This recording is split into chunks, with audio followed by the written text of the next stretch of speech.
Crowns glitter, bells ring, carriages roll. But behind the silk gowns and royal smiles lie marriages built on secrets, pressure, obsession, and sacrifice. Some vows were whispered too soon. Others were spoken with dread. A few changed the course of history forever. Tonight, we're pulling back the velvet curtain on 25 of the most famous British royal marriages, not to relive fairy tales, but to expose the shocking truths hidden behind them. Because when power meets love, the truth is rarely romantic and never simple. Before we begin, take a second to subscribe if you enjoy uncovering the real stories behind history's most powerful families. And let us know in the comments, where are you watching from and what time is it for you right now? We love seeing how far these royal stories travel. 1. Prince Charles and Lady Diana Spencer, 1981. On the morning of July 29, 1981, the world believed it was witnessing the purest modern fairy tale royalty could still produce. A shy kindergarten assistant stepped into a glass coach, a future king waited nervously at the altar, and nearly 1 billion people watched as Prince Charles married Lady Diana Spencer inside St. Paul's Cathedral. It was called the wedding of the century, a moment so polished and grand that it seemed to freeze time itself. Yet beneath the silk, the pearls, and the orchestrated perfection, the ceremony already carried the quiet fingerprints of human nerves, royal pressure, and a revealing mistake that hinted at everything to come. Diana was just 20 years old. She had been thrust into a role few adults could have handled gracefully, let alone someone barely out of her teens. The expectations were immense. She was expected to embody tradition, youth, beauty, obedience, and warmth, all while being watched by the most powerful monarchy in the world.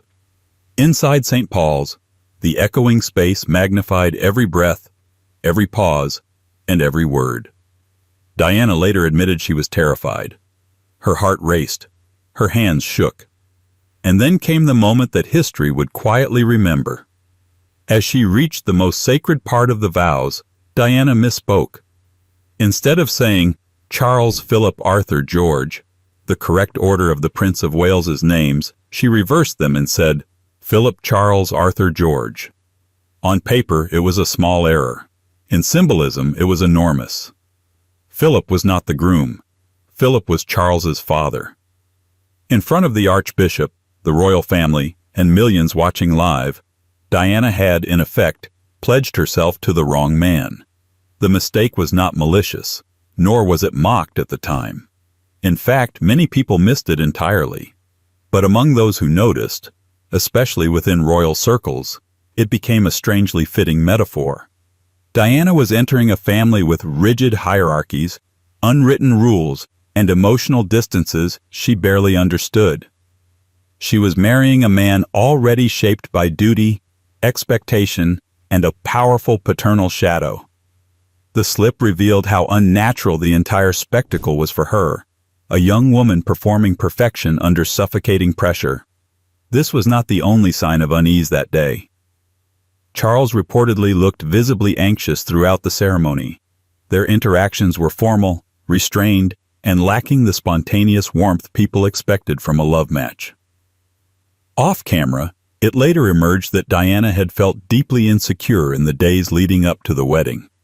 She was aware that Charles maintained a close emotional connection with Camilla Parker Bowles, and although the public narrative framed Diana as the triumphant bride, privately she felt like an outsider stepping into a story that had already begun without her.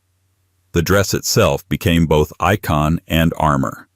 Designed by David and Elizabeth Emanuel, it featured 10,000 pearls, antique lace, and a train so long it barely fit inside the coach. Diana joked afterward that she barely remembered walking because she was so focused on not tripping. The gown was meant to project confidence and majesty, yet it also trapped her physically, forcing her to move slowly, deliberately, carefully, much like the role she was stepping into. Even her body language during the ceremony reflected this tension. Shoulders slightly hunched, eyes downcast, movements cautious rather than celebratory. Despite this, The public adored her instantly. Diana smiled shyly, waved gently, and radiated a vulnerability that contrasted sharply with royal stiffness. She seemed real in a world of ritual. That humanity made her beloved, but it also made her exposed. The vow mistake, while innocent, symbolized how little room there was for imperfection in royal life, and how brutally such imperfections could echo later. In the years that followed, commentators would look back on that moment with eerie fascination. Some saw it as an omen, others dismissed it as nerves. Diana herself later reflected on how overwhelming the day had been, describing it not as a beginning of happiness, but as the start of something she didn't yet understand. The fairy tale, as it turned out, had been written before she arrived, and she was expected to read her lines flawlessly without ever being handed the script. What makes this moment so compelling is not the mistake itself, but the environment that caused it. No ordinary bride recites vows before global cameras, surrounded by centuries of expectation. Diana's slip humanized the entire spectacle. It cracked the polished surface just enough to reveal the pressure beneath.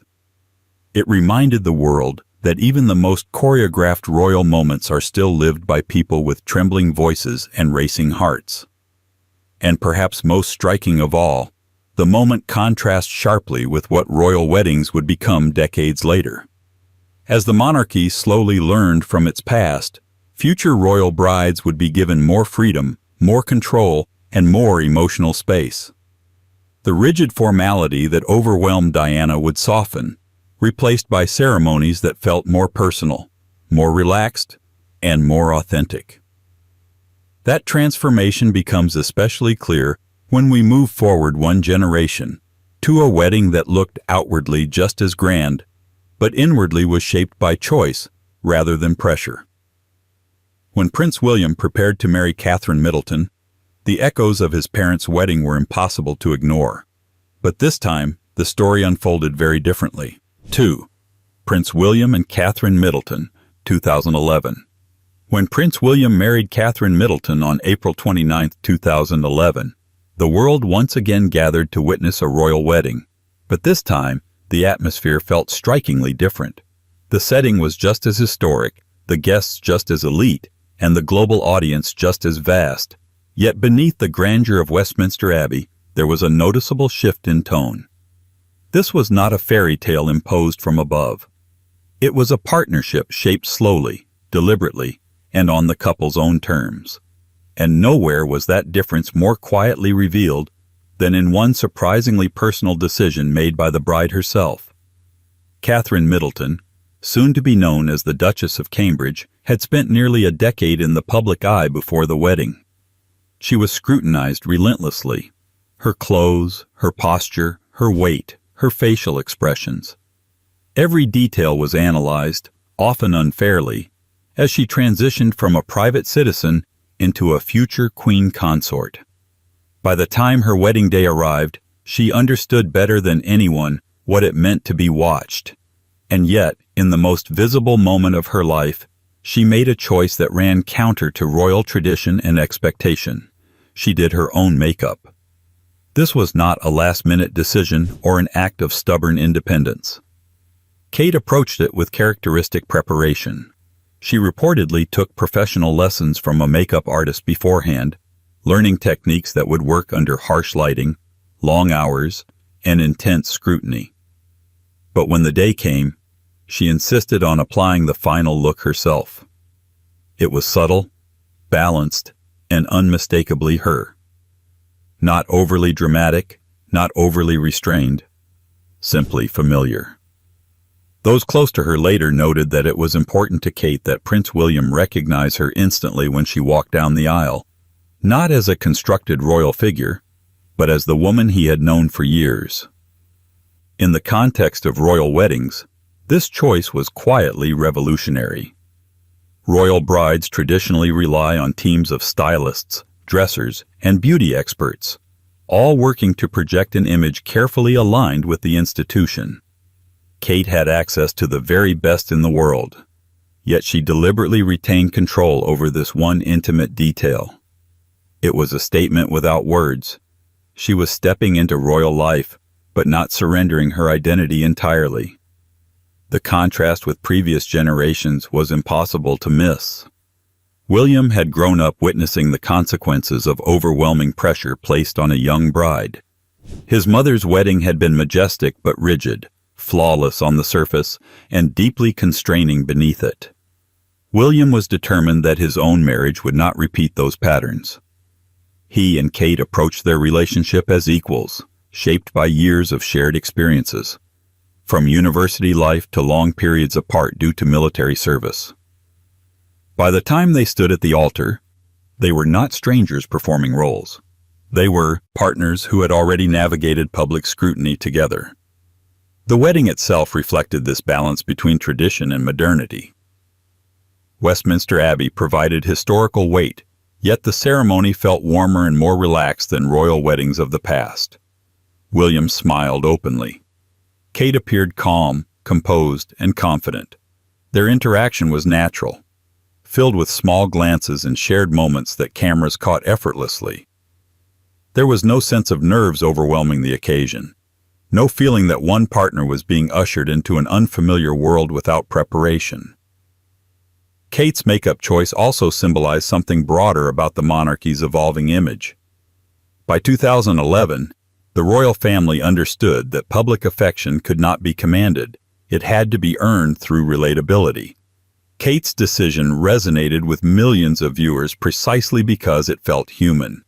It suggested trust in herself, comfort with who she was, and an unwillingness to be transformed entirely by ceremony. For many, it was a subtle but powerful reminder that royal life no longer had to erase individuality. Even the aftermath reinforced this perception. Kate did not dramatically alter her style overnight. She continued to dress with restraint and consistency, developing a recognizable aesthetic rather than reinventing herself for each appearance. The same confidence that led her to apply her own makeup on her wedding day became a defining feature of her public role. She moved forward deliberately, without haste, aware that longevity, not spectacle, was the true test of a royal marriage. Looking back, the choice seems small. Makeup washes off. Photographs fade. But in the rigid world of royal symbolism, small choices often speak the loudest.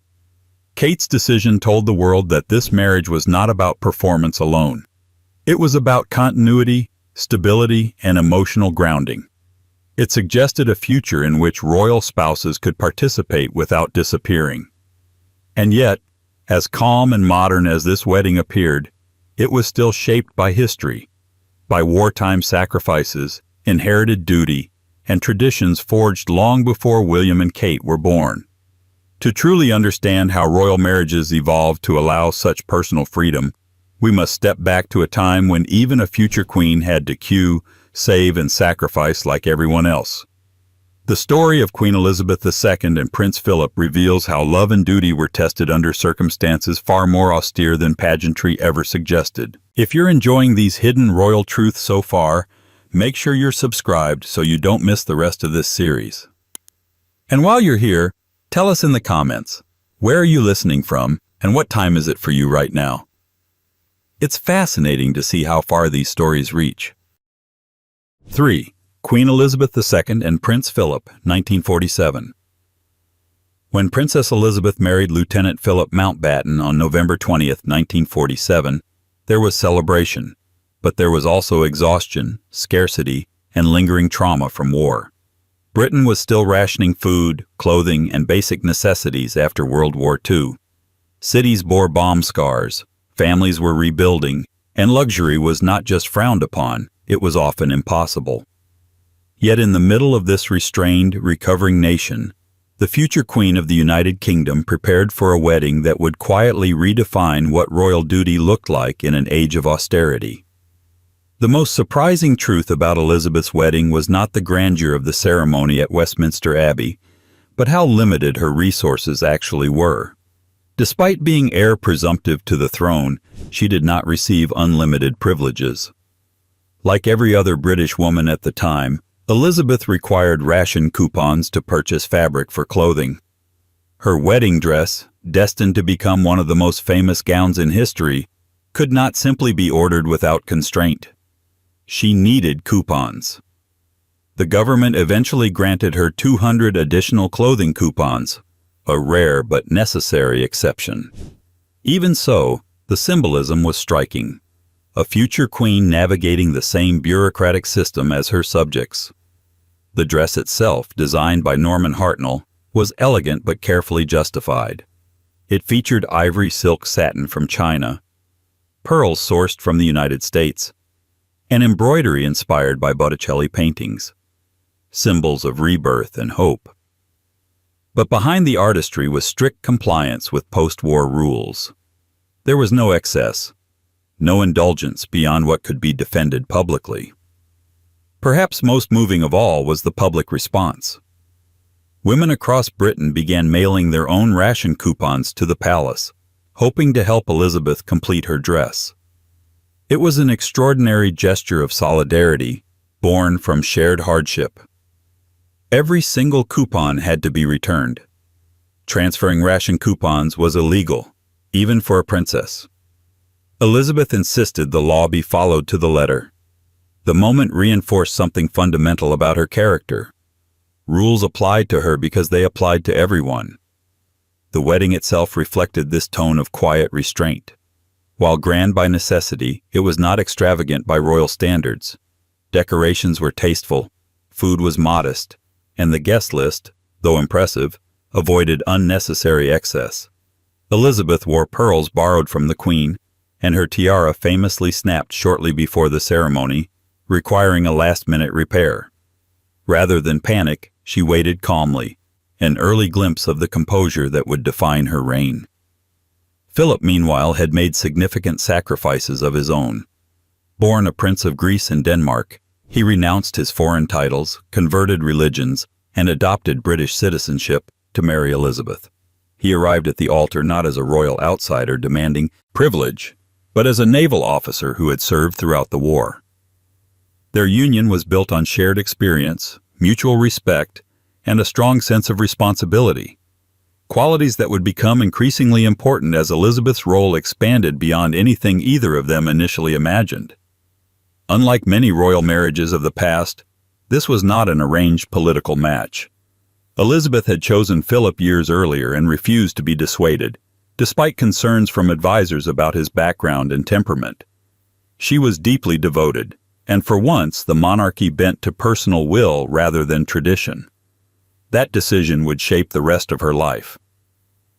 When Elizabeth ascended the throne just 5 years later, Philip was required to step back from his naval career and redefine himself as consort to a reigning queen, an unprecedented challenge for a man raised in rigid military hierarchy.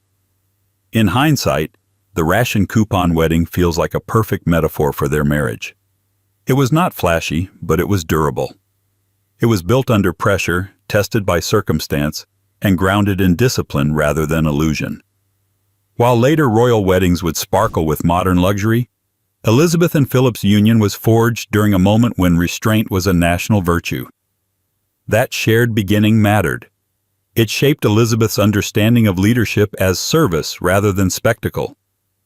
It anchored her relationship with the public in empathy rather than distance. And it established a royal marriage that would last over 7 decades, weathering scandal, change, and global transformation. Yet as the monarchy moved further into the modern age, royal marriages began to absorb influences from far beyond palace walls. Love stories crossed oceans, traditions bent under cultural change, and symbolism became increasingly personal rather than institutional. That evolution reaches a striking new chapter when a British prince falls in love with an American actress, bringing not just romance but a completely different idea of what a royal wedding could mean. 4. Prince Harry and Meghan Markle, 2018. When Prince Harry married Meghan Markle on May 19, 2018, it was immediately clear that this royal wedding belonged to a different era. From the guest list to the sermon, from the music to the bride herself, the ceremony at St. George's Chapel felt unlike anything the British monarchy had staged before. Yet amid the global headlines about modernity, diversity, and change, one of the most revealing details of the marriage was almost invisible, stitched quietly into the bride's veil, unseen by cameras and unnoticed by most observers. Meghan's something blue was not jewelry, not embroidery, and not a traditional keepsake passed down through royal generations. Instead, it was a small piece of blue fabric taken from the dress she wore on her very first date with Prince Harry. That fragment, cut from an ordinary outfit worn long before titles and tiaras entered the picture, was sewn discreetly into her veil. It was deeply personal, intentionally hidden, and symbolically powerful. In a wedding watched by millions, Meghan chose to carry a private memory that belonged only to the two of them. This choice reflected the nature of their relationship from the very beginning. Harry and Meghan's courtship unfolded largely outside the rigid framework of royal expectation. They met through mutual friends, dated privately for months, and bonded over shared values rather than shared pedigree. By the time their relationship became public, Harry was already determined to protect it from the pressures that had scarred previous generations. The veil detail perfectly captured that instinct, a quiet assertion that the marriage was rooted in real life, not royal performance. The wedding itself reinforced this message repeatedly. Meghan walked part of the aisle alone, a subtle departure from tradition that emphasized independence rather than transfer of ownership. The service featured a gospel choir and a sermon delivered with emotional warmth rarely seen at royal ceremonies. Even the guest list reflected Harry and Meghan's world beyond aristocracy, including actors, athletes, and activists alongside dukes and duchesses. The monarchy was, for once, visibly adapting rather than directing. Meghan's dress, designed by Claire Waite Keller for Givenchy, was deliberately minimalist. There were no heavy embellishments, no overwhelming embroidery, no dramatic flourishes. The veil, however, told a different story. It was embroidered with floral symbols representing all 53 Commonwealth nations, a nod to duty and inclusivity. And hidden within that grand symbolism was the small blue fragment from her past, a reminder that this marriage was not created by institution, but by choice. That contrast between public symbolism and private meaning defined Harry and Meghan's union. Harry, long seen as the more rebellious royal, had spent years carving out his own identity beyond palace walls. Meghan, an American actress accustomed to independence, was not content to disappear into ceremonial anonymity. Together they attempted to merge personal authenticity with royal expectation, often in ways that unsettled traditionalists. In retrospect, the hidden something blue feels almost prophetic. It represented a desire to preserve a piece of their pre-royal life, a reminder of who they were before scrutiny intensified. As their marriage progressed, the tension between personal autonomy and institutional constraint became increasingly visible. What began as subtle personalization eventually grew into a broader struggle over boundaries, roles, and control. Yet on the wedding day itself, optimism reigned. Harry looked visibly emotional, smiling broadly as Meghan approached. Their interactions were affectionate and relaxed, marked by whispered exchanges and shared glances.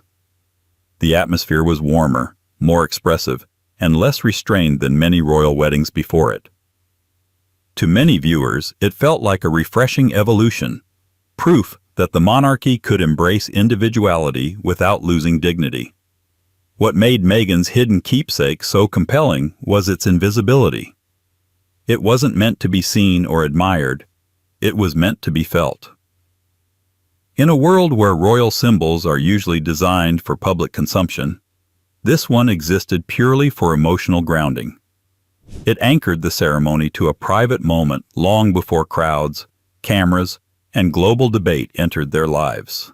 As with many royal marriages, time would complicate the initial promise. But the wedding itself remains a fascinating snapshot of transition, an ancient institution briefly bending to accommodate modern love, personal narrative, and quiet defiance. The veil's secret encapsulated that moment perfectly.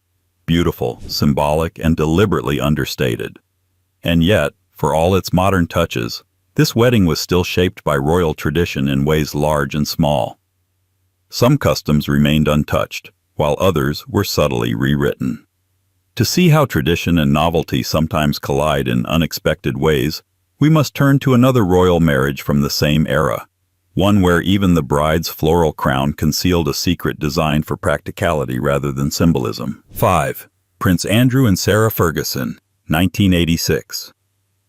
When Prince Andrew married Sarah Ferguson on July 23, 1986, the wedding was framed as a return to exuberance for the royal family. The groom was known as the Queen's favorite son, handsome, confident, and newly celebrated as a war hero after his service in the Falklands conflict. The bride, with her bright red hair and unfiltered laugh, was instantly labeled fun, a sharp contrast to the more restrained royal figures the public was used to seeing. Their wedding at Westminster Abbey felt energetic, youthful, and unapologetically joyful. But hidden among the roses and pageantry was a detail so practical, so unexpected, that it perfectly captured both Sarah Ferguson's personality and the peculiar demands of royal life. Sarah Ferguson's flower crown wasn't just decorative. Tucked discreetly into her floral headpiece was a small, carefully designed mechanism meant to hold a cotton pad soaked in her perfume. The idea was simple but ingenious. Rather than relying on reapplication or scent fading under bright lights and long hours, Sarah ensured she would smell pleasant throughout the entire ceremony and celebrations, without ever needing to step away. It was a solution born of nerves, self-awareness, and an understanding that royal weddings are endurance events as much as romantic milestones. At first glance, the detail seems charming, even humorous. But it also reveals how intensely scrutinized royal brides are, down to how they look, how they move, and yes, how they smell.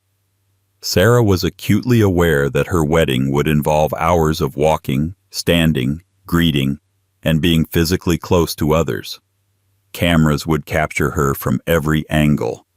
The Abbey would be crowded, warm, and overwhelming. Rather than leave something so basic to chance, she prepared for it with the same determination that defined much of her early royal image. Unlike many royal brides before her, Sarah did not come from a background steeped in palace discipline. She had grown up in a less formal aristocratic environment and was known for her spontaneity and humor.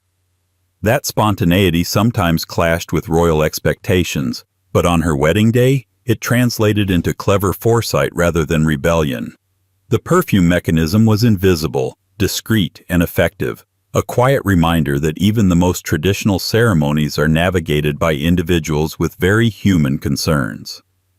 The wedding itself reinforced this sense of approachability.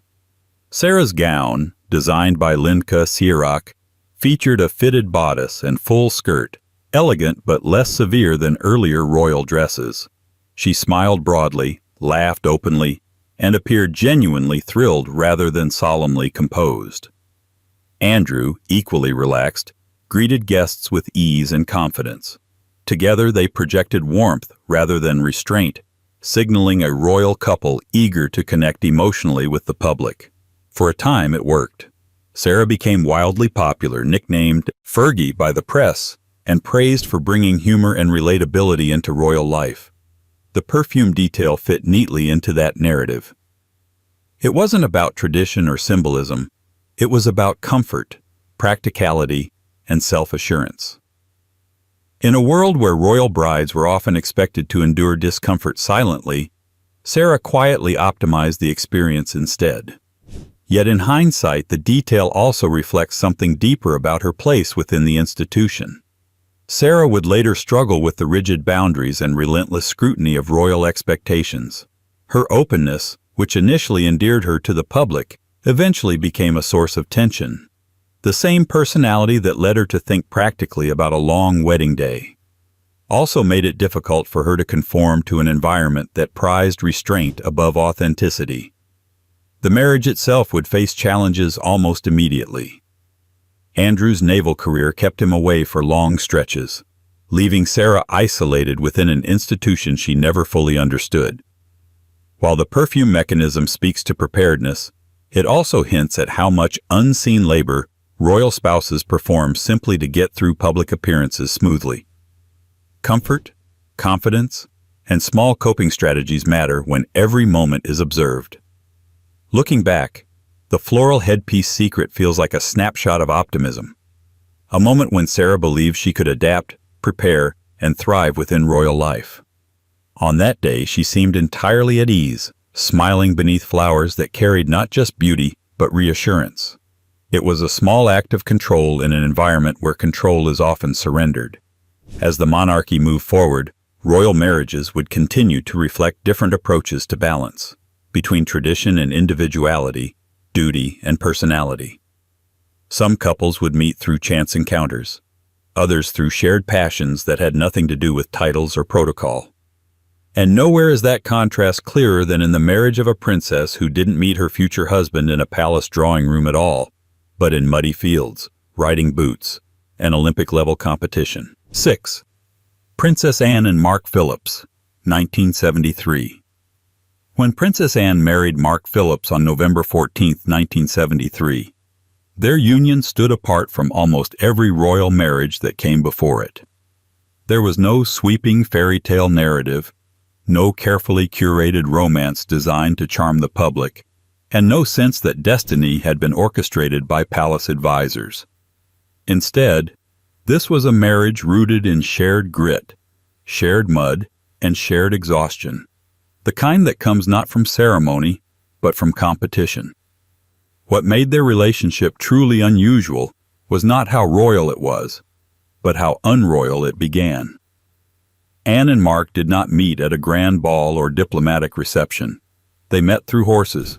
Both were elite equestrians, deeply serious about the sport and intensely competitive. Anne had been riding since childhood, cavalry officer and professional horseman whose world revolved around training, discipline, and performance. In the stables and at competitions, Anne was not Her Royal Highness. She was simply another rider, mud-splattered, focused, and fiercely driven.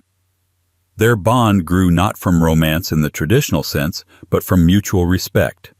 Horses do not care about rank, and neither did Mark. Anne admired that. In his presence, she could exist without ceremony. They talked about training schedules, jumps, injuries, and performance rather than protocol. For Anne, who had spent her entire life under scrutiny, this equality was intoxicating. She was not being admired for her position, but for her ability. That equality extended into history-making territory. Anne and Mark remain the only royal couple in British history to have both competed in the Olympics. Mark won gold as part of the British equestrian team at the 1972 Munich Games. Anne competed at the 1976 Montreal Olympics, riding despite suffering a concussion earlier in the event. The image of a royal woman refusing to withdraw, determined to finish despite injury, captured Anne's character perfectly. She was relentless, stoic, and unapologetically tough. Their wedding reflected that practical mindset. Although held at Westminster Abbey and watched by millions, it lacked the emotional spectacle seen in other royal ceremonies. Anne wore a Tudor-style gown designed by Maureen Baker, elegant but restrained. There were no exaggerated flourishes, no theatrical displays of affection. Anne famously did not say "obey" in her vows, a first for a royal bride, and her demeanor throughout was calm, controlled, and businesslike. This was not a marriage built on illusion. It was built on shared schedules, shared exhaustion, and shared ambition. But those same qualities would later become sources of strain. Both Anne and Mark were intensely focused on their own pursuits. Mark was ambitious and independent. Anne fiercely dedicated to duty and work. Neither was inclined toward emotional expression or compromise. They functioned well as colleagues, but marriage demanded more than parallel lives. In many ways, their relationship mirrored a working partnership rather than a romantic one. They respected each other deeply, but they did not soften each other. Anne's famously blunt personality did not bend to domestic harmony, and Mark was not interested in adapting to royal expectations beyond what was absolutely necessary. Over time, the distance between them widened, not because of drama, but because of incompatibility. Yet even as the marriage eventually unraveled, their early story remains one of the most refreshing in royal history. It challenged the assumption that royals must marry within carefully curated social circles. It showed that shared passion could bridge gaps of status, at least temporarily, and it reinforced Anne's lifelong refusal to be defined solely by her title. The Olympic connection, in particular, cemented their legacy as a couple who existed beyond palace walls. Anne did not marry a prince, a foreign noble, or a political ally. She married someone who could outride her, outtrain her, and treat her as an equal. That choice alone marked her as one of the most unconventional royals of her generation. But as history would prove, unconventional beginnings do not guarantee enduring harmony. Over time, the same independence that drew them together pushed them apart. The marriage ended quietly, without spectacle, reflecting Anne's preference for privacy over performance. She moved forward with her life and work largely unchanged, proving that for her, marriage was never the defining chapter. As the monarchy approached the end of the 20th century, royal marriages began to shift again, this time toward deliberate normalcy. No grand rebellion, no dramatic symbolism, just quiet choices designed to reduce pressure and expectation. That evolution becomes strikingly clear in the next royal wedding, where even the guests were told to remove their hats and relax, whether tradition liked it or not. 7. Prince Edward and Sophie Rhys-Jones, 1999. When Prince Edward married Sophie Rhys-Jones on June 19, 1999, the wedding quietly signaled that royal marriages were entering a calmer, more self-aware phase. There was no attempt to recreate the spectacle of earlier decades, no insistence on overwhelming grandeur, and no illusion that tradition alone could carry the moment. Instead, Edward and Sophie approached their wedding with a clear goal: reduce pressure, lower expectations, and begin married life without the crushing weight of theatrical royal performance. The most telling expression of this mindset came in a request that would have seemed almost unthinkable in previous generations: a strict no-hats rule for guests. In British royal culture, hats are not just accessories. They are practically a language of hierarchy, tradition, and social signaling. Royal weddings are typically seas of elaborate headwear, each hat more dramatic than the last, competing silently for attention. Edward and Sophie deliberately rejected this visual arms race. Guests were asked to wear standard formal evening attire without hats, creating an atmosphere closer to a private celebration than a ceremonial pageant. It was an intentional step away from rigid formality, and it revealed how deeply the couple wanted their wedding to feel human rather than symbolic. The choice reflected Edward's personality perfectly. As the youngest son of Queen Elizabeth II, Edward had grown up watching his older siblings struggle under intense public pressure. He had seen how overwhelming spectacle could distort expectations and strain relationships. Unlike Charles or Andrew, Edward never appeared comfortable with the spotlight. His attempts at carving out a media career earlier in life had been met with mixed success, reinforcing his preference for working quietly behind the scenes.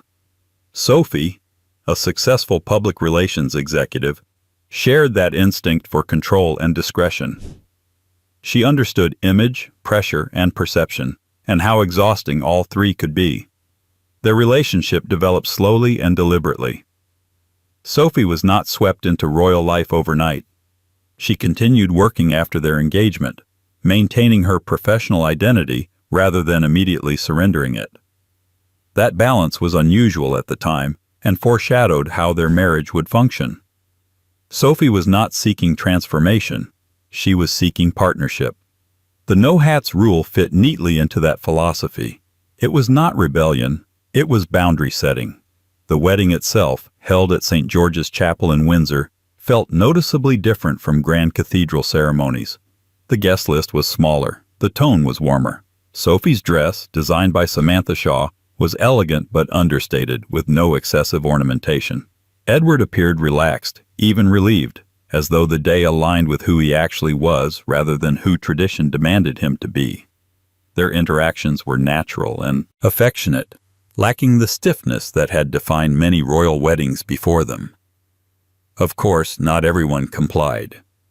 The Queen Mother, famously devoted to tradition, ignored the no-hats request and arrived wearing one anyway. Rather than causing tension, the moment became a gentle reminder of generational differences within the royal family. The couple did not react publicly. There was no enforcement, no embarrassment, just quiet acceptance. That response, too, reflected the nature of Edward and Sophie's approach. Firm boundaries, but no drama. The significance of the no-hats rule goes far beyond fashion. It symbolized a shift in how royal marriages were being framed. Instead of weddings designed to impress, Edward and Sophie prioritized comfort and sustainability. They wanted a beginning that felt manageable rather than overwhelming. In doing so, they created space for something rare in royal history, a marriage that would gradually strengthen rather than fracture under scrutiny. Their early years were not without challenges. Sophie's transition into royal life came with missteps and media scrutiny, particularly as she learned to navigate the boundaries between her former career and her new role. But unlike previous generations, mistakes did not define the marriage. Adjustments were made quietly.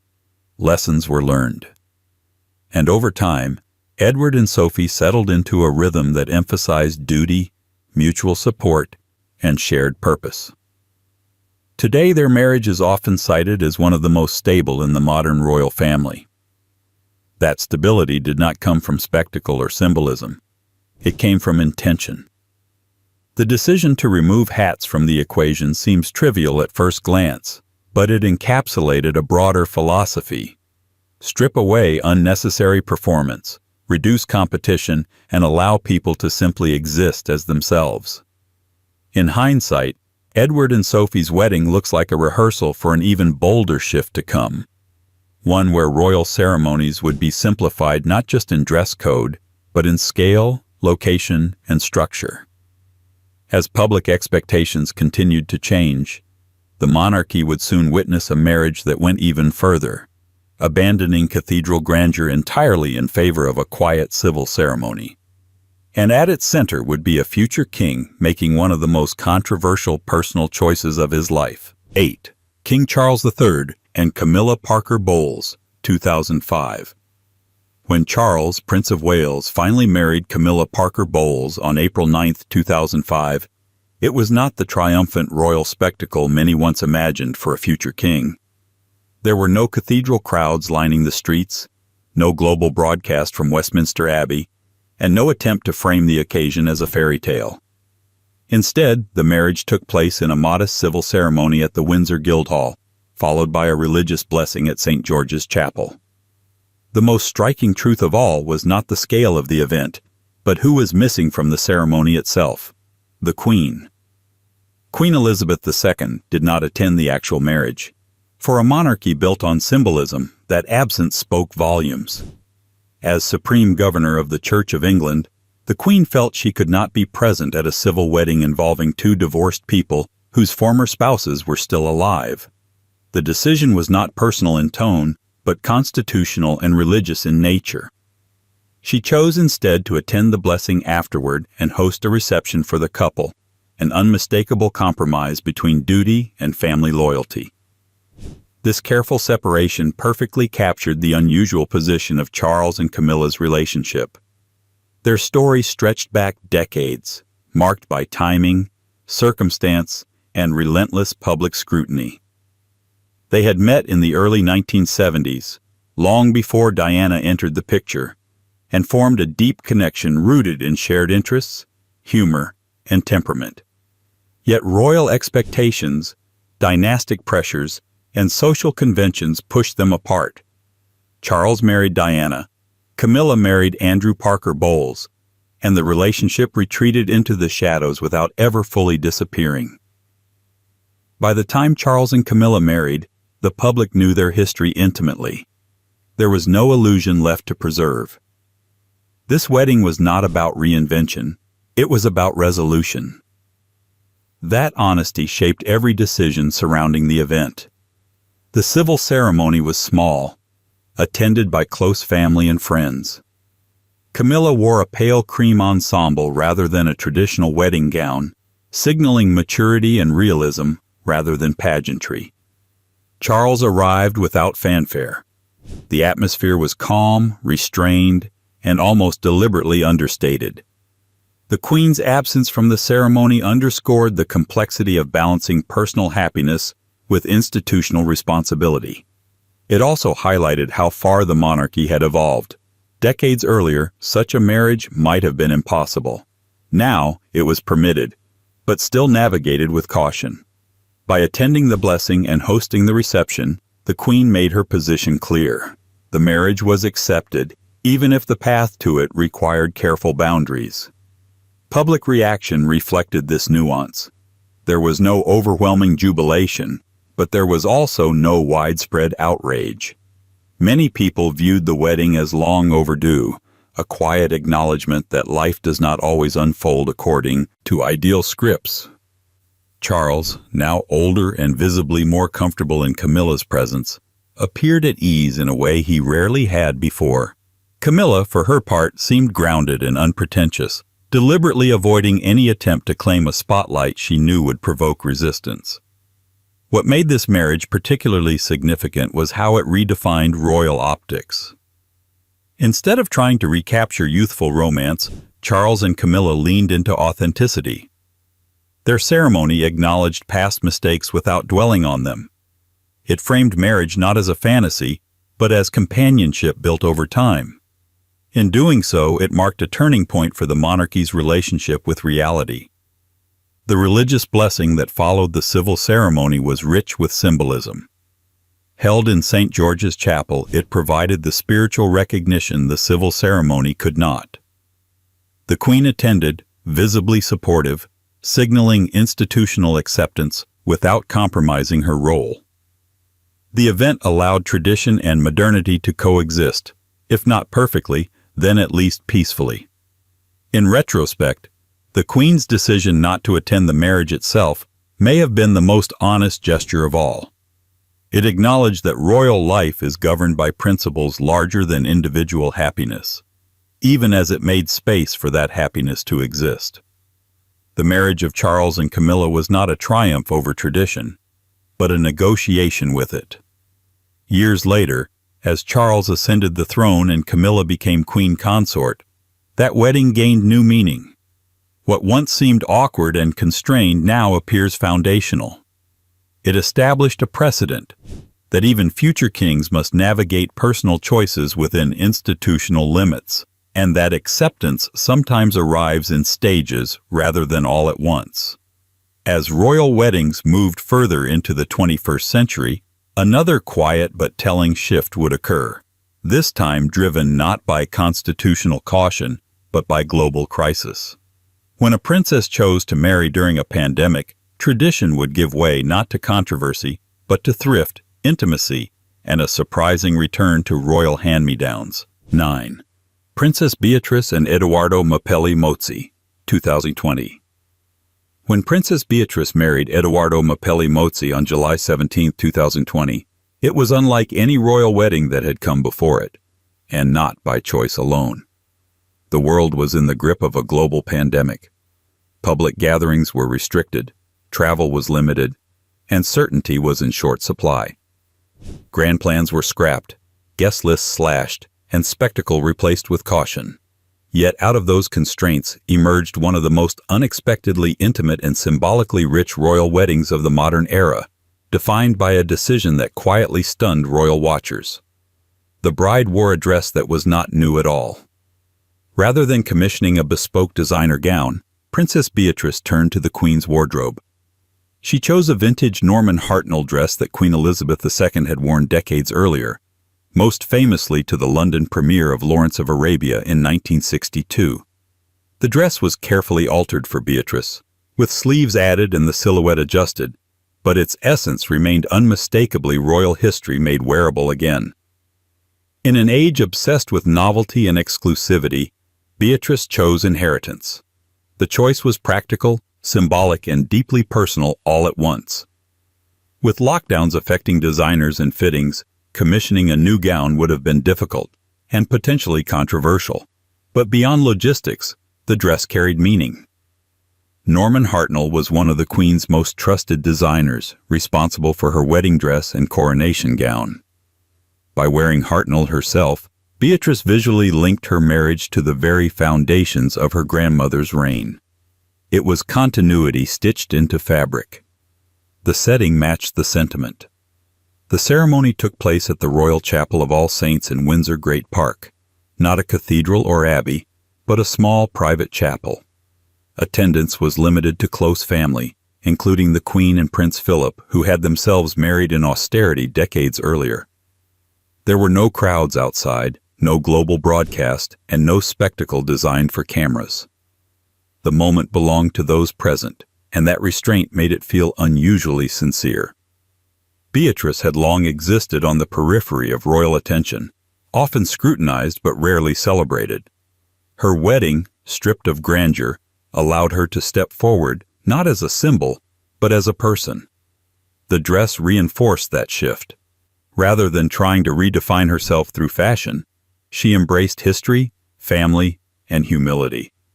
The decision resonated strongly with the public, many of whom were themselves adapting to smaller, simpler milestones during an uncertain time. The symbolism extended beyond sentimentality. Re-wearing a royal dress also reflected changing attitudes towards sustainability and excess.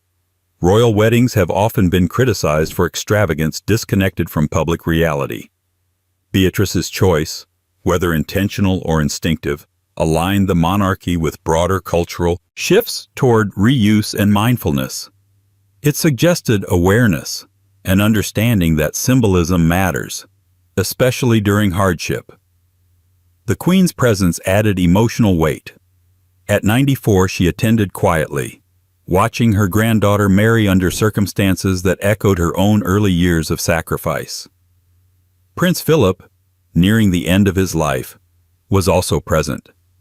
The image of the couple, married during rationing, witnessing a pandemic-era wedding framed by restraint and inheritance created a powerful generational circle.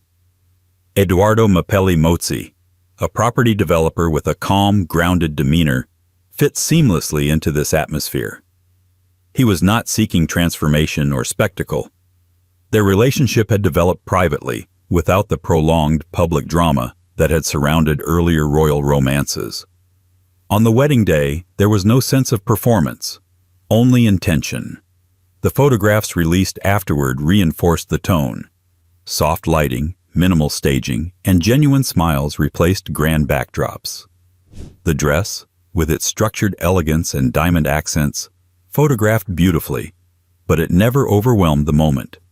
It served as a bridge between eras rather than a statement of dominance. In retrospect, Princess Beatrice's wedding stands as one of the clearest examples of how constraint can produce meaning. What might have felt diminished instead felt distilled.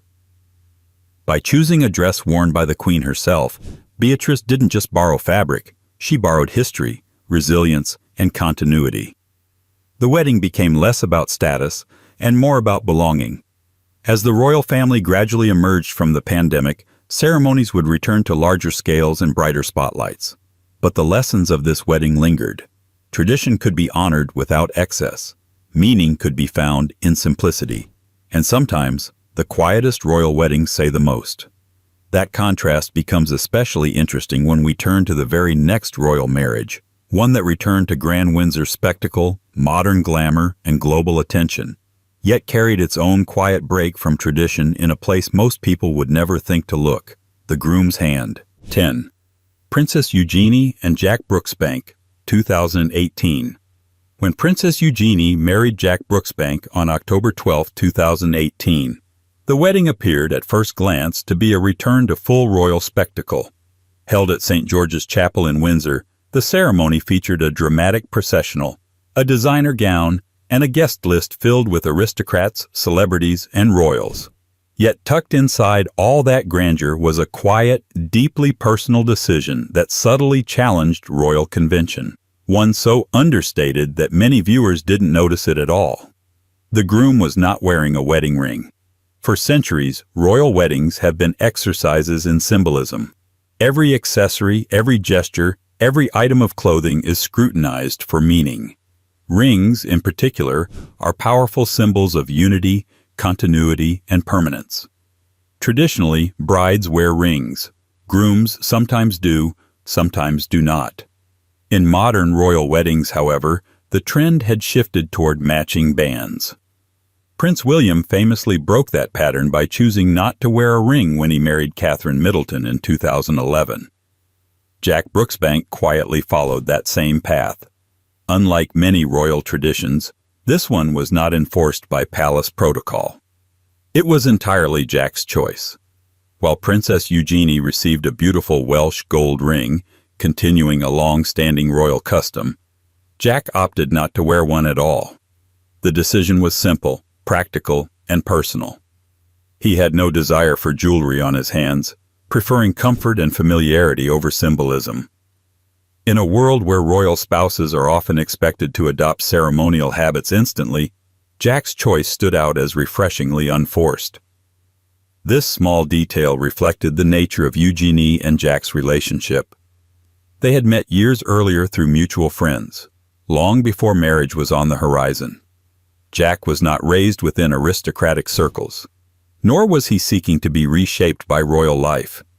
He had his own career in hospitality and business, working internationally and living largely outside palace walls. Eugenie, for her part, had carved out a professional identity in the art world, maintaining a sense of independence that distinguished her from earlier generations of royal women. Their wedding embodied that balance between tradition and individuality. Eugenie's dress, designed by Peter Pilato and Christopher DeVos, was elegant and modern, featuring a low back that deliberately revealed her surgical scar from childhood scoliosis treatment. This was not accidental. Eugenie wanted the scar visible as a message of confidence and acceptance, transforming what had once been a private vulnerability into a public statement of resilience. The gown was both regal and deeply personal, much like the marriage itself. Jack's decision not to wear a ring fit neatly into that same philosophy. It was not a rejection of marriage, but a refusal to perform symbolism for its own sake. Their relationship did not rely on outward signals to validate commitment. The ceremony itself, filled with warmth and genuine emotion, spoke louder than any accessory could. Eugenie and Jack exchanged smiles and glances that suggested familiarity rather than performance, ease rather than formality. Public reaction to the missing ring was muted but intrigued. Some observers noted the growing pattern among royal grooms choosing comfort over convention.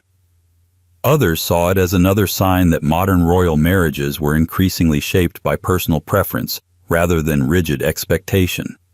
In contrast to earlier eras, when every royal union served dynastic or political goals, this marriage felt unapologetically human. There was also something quietly symbolic about the timing of the wedding. Taking place in the same chapel where Prince Harry and Meghan Markle had married just months earlier, Eugenie and Jack's ceremony felt like part of a broader shift within the royal family. These younger royals were not dismantling tradition, but they were selectively reshaping it. They honored what mattered and discarded what didn't resonate personally. The absence of a ring on Jack's hand also highlighted an important truth about royal life. Adaptation goes both ways. While outsiders often assume that marrying into royalty requires total transformation, modern royal marriages increasingly reflect compromise. Eugenie did not demand that Jack conform entirely to palace customs. Jack did not resist the role entirely either.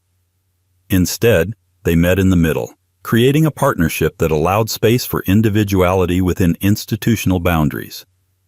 In the years following their wedding, that balance has largely held.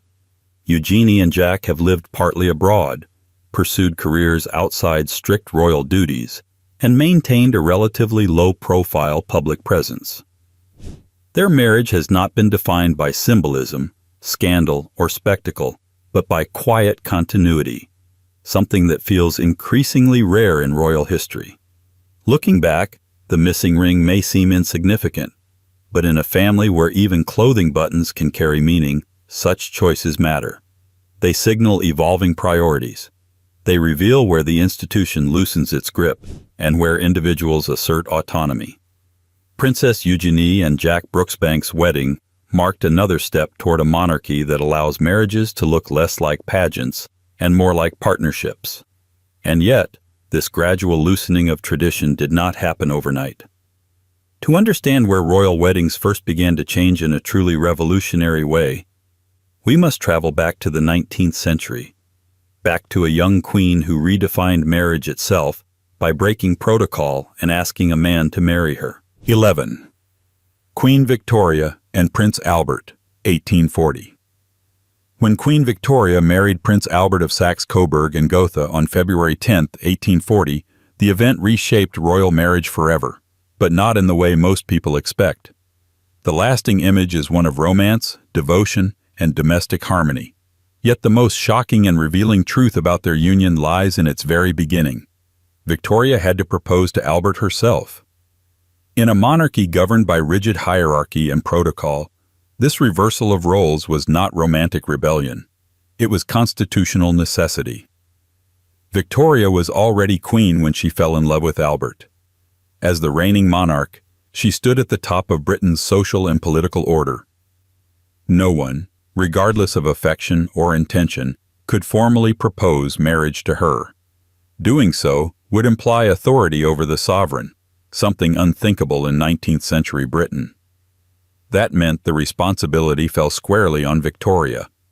If she wanted to marry, she had to initiate it.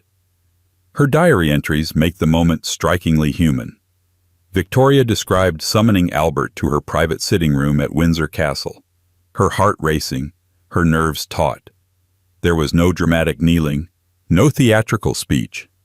She simply asked him, directly, plainly, and with unmistakable vulnerability. Albert accepted immediately.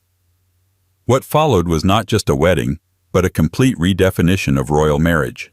At the time, royal unions were typically political arrangements, carefully engineered alliances designed to secure power, territory, or influence. Victoria's marriage disrupted that tradition. She chose Albert not for diplomatic advantage, but for personal compatibility. He was intelligent, disciplined, morally serious, and deeply supportive of her role. Their relationship quickly evolved into a partnership that blended affection with governance. The wedding itself was comparatively modest by royal standards. Held at the Chapel Royal in St. James's Palace, it was elegant but restrained. Victoria famously wore a white satin dress, helping to popularize white wedding gowns among brides across Europe, a trend that persists to this day. Yet beneath the visual legacy lay a more radical shift. This was a marriage centered on companionship rather than conquest. Albert's position after the wedding was complex. He was not king. He held no constitutional authority. Yet Victoria relied on him profoundly. He became her advisor, her confidant, and her stabilizing force. He reviewed state papers, assisted with speeches, and helped manage court life with methodical precision. Over time, Albert transformed the monarchy into a symbol of moral respectability, domestic stability, and disciplined family life, values that defined the Victorian era itself. But this dynamic also unsettled many observers. Some resented Albert's influence, seeing him as a foreigner exerting quiet control over British affairs. Others questioned whether Victoria, deeply devoted to her husband, was surrendering too much independence. In truth, their relationship was unusually balanced for its time. Victoria remained sovereign, but she welcomed partnership rather than isolation. The proposal itself became a powerful symbol in retrospect. It demonstrated that monarchy, for all its rigidity, could adapt to emotional reality. Victoria did not diminish herself by proposing. Instead, she exercised agency within constraint, bending protocol without breaking it. That act of personal choice would ripple outward, influencing how royal marriages were perceived for generations. Their devotion to each other was genuine and intense. Victoria was emotionally expressive, Albert more reserved, but their bond was undeniable. When Albert died prematurely in 1861, Victoria was devastated. Her prolonged mourning reshaped her public image and reinforced the idea that this marriage had been one of true emotional depth rather than ceremonial convenience. What makes this marriage so shocking is not that Victoria proposed, but what that proposal unleashed. It legitimized the idea that royal marriages could be built on love. It introduced the concept of partnership into an institution defined by hierarchy.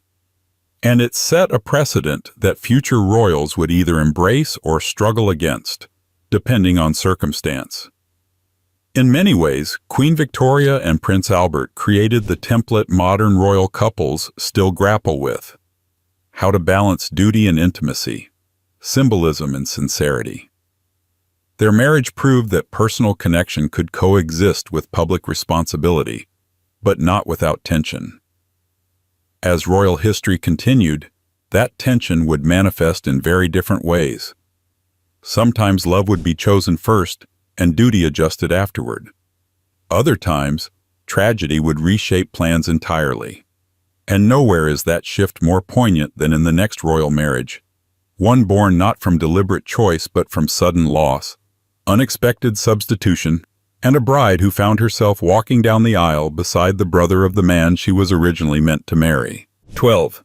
King George V and Mary of Teck, 1893.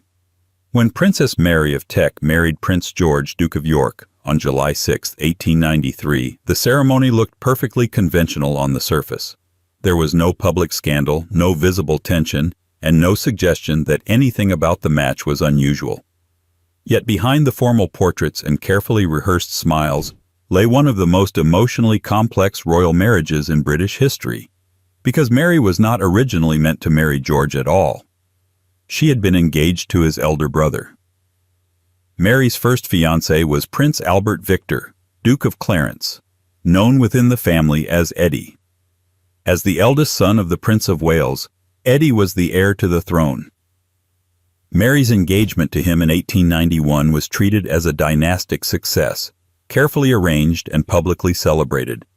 She was already being prepared for life as a future queen. Then, just weeks later, everything collapsed. Eddie died suddenly during an influenza outbreak at the age of 28.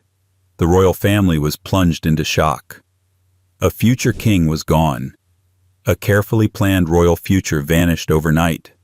And Mary, young, dutiful, and deeply embedded in the expectations of monarchy, was left suspended in uncertainty. In an era when royal women were trained to adapt rather than resist, her personal grief was secondary to institutional necessity. What followed was extraordinary, even by royal standards. Within a year, Mary was engaged again, this time to Eddie's younger brother, Prince George. The logic was unmistakably practical. Mary was already acceptable to the family, already trained for royal life, already beloved by Queen Victoria. She understood duty, she understood sacrifice, and she understood the weight of continuity. Perhaps the most startling detail of all was how little was altered. Mary wore the same wedding dress material she had originally intended to use for her marriage to Eddie. The symbolism was stark. In many ways, the role mattered more than the individual man attached to it. She was not simply marrying George. She was continuing a destiny that had merely changed shape. To modern eyes, the arrangement can feel unsettling, but to Mary, it was an act of profound duty. She accepted the shift without public protest, embodying the stoicism that would later define her as Queen Mary. Over time, affection grew between her and George, but it was never a marriage fueled by romance. It was built instead on mutual respect, shared values, and an unshakable commitment to responsibility. George, who would later become King George V, was deeply different from his elder brother. Where Eddie had been perceived as charming but unfocused, George was disciplined, reserved, and deeply conscientious. He was shaped by naval service and valued order above all else. Mary, with her sharp intelligence and emotional restraint, matched him perfectly. Together, they formed a partnership that prized stability over sentiment. As king and queen, George and Mary would become the embodiment of royal seriousness. They modernized the monarchy not through innovation, but through consistency. They traveled widely, reinforced royal presence across the empire, and upheld an image of unwavering dignity during periods of enormous social change. Their marriage, though not passionate, was immensely functional, and that was precisely its strength. Mary never forgot her first engagement, but she did not dwell on it publicly. Instead, she redirected her energy into becoming the ideal royal consort. She was formidable, efficient, and deeply protective of the institution. In private, she was capable of warmth, but in public, she was unyielding. That composure helped carry the monarchy through World War I, a time when royal relevance was under intense scrutiny. The emotional cost of her early experience, however, lingered beneath the surface. Mary learned early that personal feelings must bend to institutional need. That lesson shaped not only her marriage, but her parenting. She raised her children with strict discipline, believing emotional restraint was a necessary survival skill for royalty.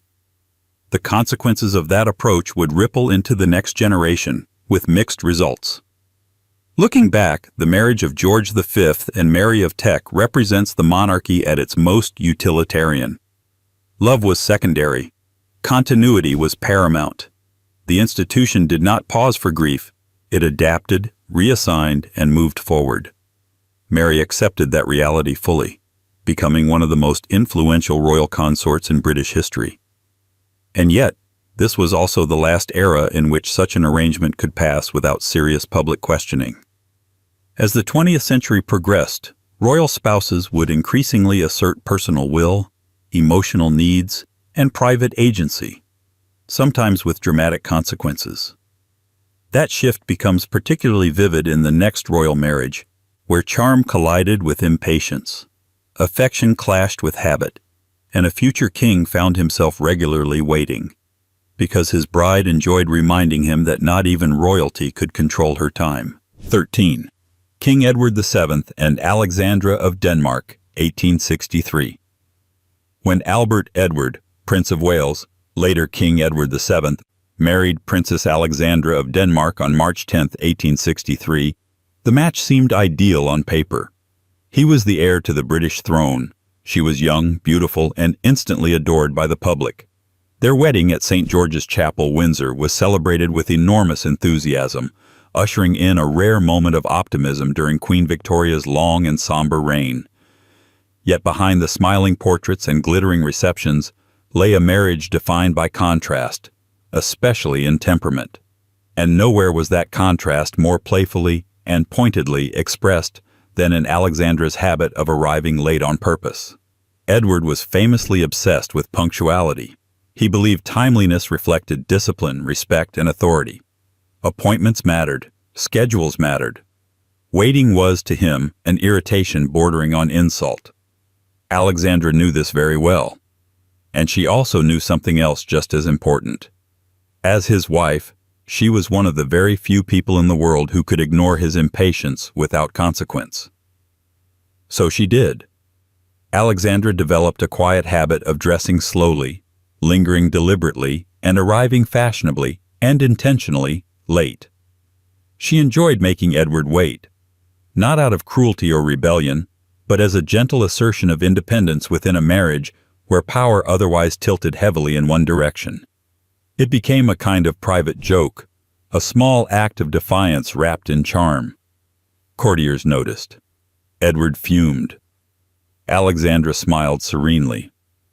To understand why this mattered, it helps to understand who they were. Edward was exuberant, sociable, indulgent, and endlessly curious about pleasure and company. He loved dinners, conversations, and being surrounded by people. Alexandra, by contrast, was reserved, gentle, and emotionally private. She disliked confrontation and avoided public conflict, preferring quiet forms of self-expression. Her lateness was one of them. Their marriage was affectionate in public but complicated in reality. Edward's extramarital relationships were widely known, and Alexandra, while deeply hurt, chose not to challenge him openly. Instead, she withdrew emotionally and created boundaries where she could. The lateness became symbolic of that withdrawal, a reminder that while Edward might dominate public life, he did not control her entirely. Ironically, Alexandra's popularity with the public far exceeded Edward's for much of their early married life. She was celebrated for her beauty, kindness, and composure. Even as she suffered from increasing hearing loss later in life, she maintained a graceful presence that endeared her to the nation. Edward, meanwhile, was often criticized as frivolous and irresponsible during his years as Prince of Wales. This imbalance likely fueled Alexandra's quiet assertiveness. She had little interest in political influence or public power, but she valued personal dignity deeply. Making Edward wait was not just teasing. It was a way of preserving a sense of agency in a marriage where emotional equality was difficult to achieve. Their wedding itself had already hinted at these dynamics. Edward was exuberant, almost impatient to begin married life. Alexandra appeared calm, composed, and almost detached. From the beginning, they inhabited different emotional rhythms. Over time, those differences hardened into routine. Edward sought stimulation elsewhere. Alexandra built a private world centered on her children, charities, and close companions. Yet despite these tensions, their marriage endured for decades. They did not separate. They did not publicly quarrel. They performed their roles with consistency, if not intimacy. Alexandra remained loyal in duty, if not in emotional closeness. Edward, for all his wandering attention, respected her position and never attempted to diminish her public standing. The lateness habit, trivial as it seems, captured the essence of their relationship. Alexandra did not confront Edward directly. She did not demand change.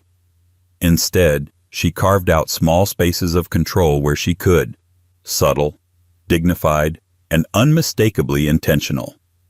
It was a strategy shaped by constraint rather than rebellion.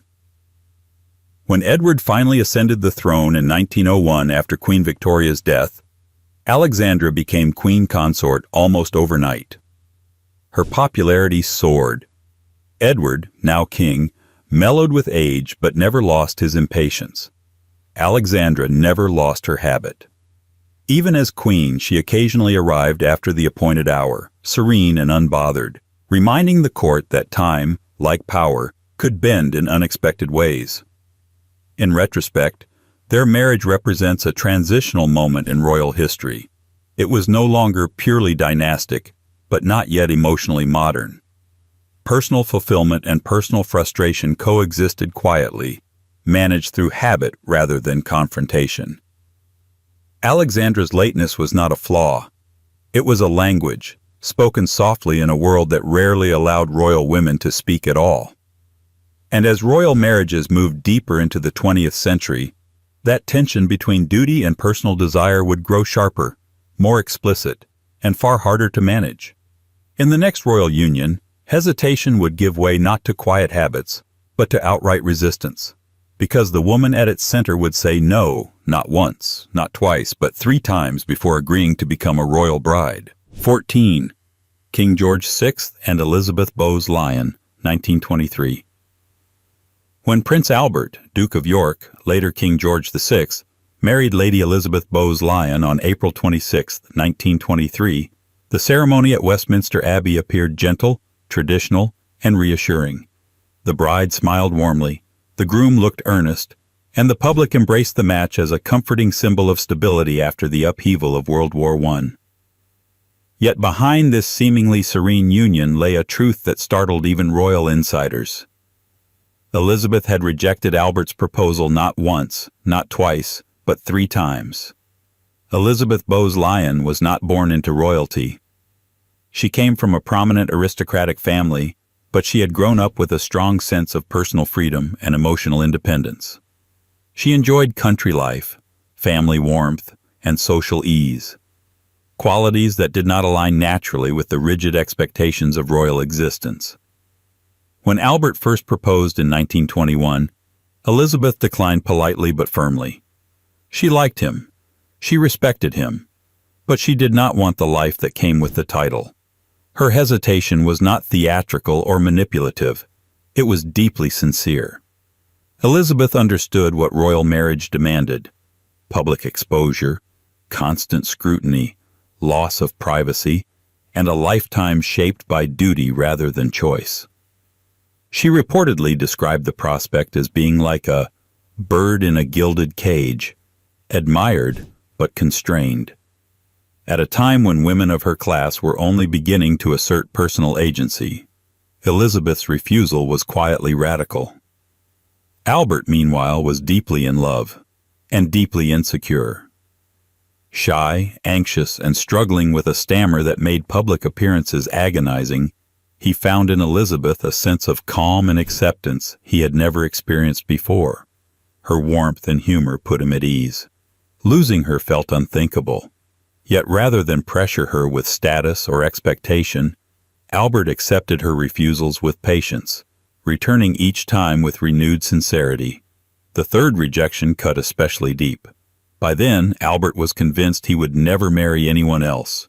He reportedly told Elizabeth that if she refused again, he would remain single for life. There was no melodrama, no public declaration, just a quiet, devastating honesty. It was this moment, more than any other, that changed Elizabeth's mind. She realized that this was not a man seeking a consort for ambition or convenience, but a partner seeking emotional refuge. When Elizabeth finally accepted, it was not because the royal life had become more appealing. It was because she believed she could make a difference, specifically to Albert. Their marriage was not built on romance alone, but on mutual support. Elizabeth brought lightness and resilience. Albert brought loyalty and devotion. Together, they formed a partnership stronger than either could manage alone. The wedding itself reflected this emotional foundation. Elizabeth broke tradition by placing her bouquet on the tomb of the unknown warrior, a gesture of remembrance and humility that resonated deeply with a nation still mourning wartime loss. The act was spontaneous, personal, and profoundly symbolic, much like the marriage itself. It signaled that this royal union would be grounded in empathy rather than display. Their early married life reinforced that promise. Elizabeth became Albert's anchor, helping him manage his anxieties and public responsibilities. She encouraged him, protected him, and believed in him long before the world did. When fate intervened in 1936 and Albert unexpectedly became king after his brother's abdication, Elizabeth's role became even more crucial.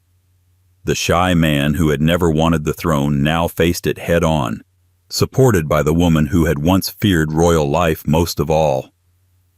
As queen consort, Elizabeth transformed public perception of the monarchy.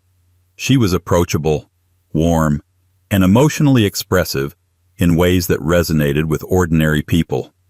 During World War II, she refused to leave London during bombing raids, famously stating that she could now look the East End in the face. Her courage cemented her place in national memory, but it was forged in the private decisions she had made years earlier. The irony of her story is impossible to miss.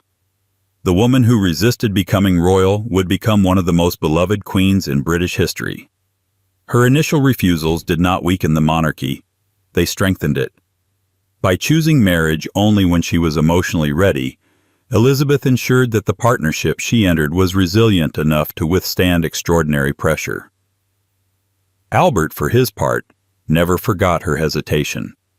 It made him cherish her more deeply, aware that her presence was a choice, not an obligation.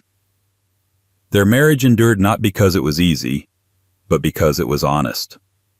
It was built on consent, patience, and mutual need, qualities that royal unions had not always prioritized. Yet even as this marriage stabilized the monarchy, the very next royal union would do the opposite. Where Albert pleaded and waited, his elder brother would defy convention entirely. Where Elizabeth hesitated out of caution, another woman would be blamed for chaos. And where one king found strength through partnership, another would abandon the throne altogether, setting the stage for the most controversial royal marriage of the 20th century. 15. King Edward VIII and Wallis Simpson, 1937. When King Edward VIII married Wallis Simpson on June 3, 1937, the ceremony itself was almost shockingly quiet for an event that had already detonated a constitutional crisis. There were no cheering crowds, no cathedral bells, and no royal relatives in attendance. By the time Edward stood beside Wallis at the Château de Candé in France, he was no longer king. He had abdicated the throne for her, becoming the Duke of Windsor, and in doing so had permanently altered the course of the British monarchy. Yet the most revealing detail of the marriage was not the abdication itself, it was what Wallis wore. Wallis Simpson did not wear white. Instead, she chose a pale blue dress designed by Mainbacher, a color so carefully calibrated that it came to be known simply as Wallis blue. The shade was custom dyed to match her eyes, cool and elegant rather than bridal or innocent. The choice was deliberate, modern, and unmistakably symbolic. This was her third marriage. She was not attempting to present herself as a fairy tale bride. She was presenting herself exactly as she was. In royal tradition, white had long symbolized purity, continuity, and idealized beginnings. Wallis rejected all of that. Her dress acknowledged reality rather than myth. It reflected the truth of her life and the unconventional path that had led her there. In doing so, it unsettled many observers far more than a white gown ever could have. This was not a woman stepping quietly into royal expectation. This was a woman unapologetically redefining it. The dress itself became legendary. Clean-lined, perfectly tailored, and devoid of excess, it embodied Wallis's famously precise sense of style. There were no frills, no lace, no romantic flourishes. Even her accessories were restrained. She understood the power of minimalism and used it ruthlessly. In photographs, she appears composed, controlled, and entirely unrepentant. Over time, however, the dress acquired an unexpected afterlife. The dye used to create Wallis blue was chemically unstable. As decades passed, the fabric began to change color. What was once pale blue gradually shifted into a strange beige-brown hue. Today, when displayed in museums, the dress no longer resembles the image burned into public memory. The transformation has fascinated historians and curators alike, turning the gown into an accidental metaphor. Just as the color faded and altered, so too did the romantic narrative Edward had clung to. The marriage that cost him a crown did not deliver the untroubled happiness he had imagined. Edward remained resentful toward the royal family and Britain itself, believing he had been treated unjustly. Wallis, meanwhile, lived under constant scrutiny, blamed for the abdication, and excluded from full royal acceptance. She never received the title of Her Royal Highness, a slight that deeply wounded Edward and hardened his bitterness. Their life together unfolded, largely in exile, moving between France and the United States, hosting glittering social gatherings while remaining fundamentally outside the institution Edward once ruled. The marriage was intense, insular, and emotionally dependent. Edward adored Wallis to the point of self-erasure. Wallis, in turn, struggled with the burden of being the justification for abdication, a role she neither sought nor escaped. The wedding itself, stripped of royal endorsement, reflected that isolation. No members of Edward's immediate family attended. The Archbishop of Canterbury refused to officiate. The Church of England did not sanction the marriage. In many ways, it was less a royal wedding than a personal declaration staged in defiance of everything Edward had been raised to protect. And yet, for all the controversy, the marriage forced the monarchy to confront uncomfortable truths. It exposed the limits of personal desire within constitutional duty. It demonstrated that the crown was larger than any individual, even a king. Edward's abdication allowed his brother, George VI, to ascend the throne, ultimately strengthening the monarchy through resilience rather than romance. Wallis's blue dress, then, stands as more than a fashion choice. It represents defiance, realism, and consequence.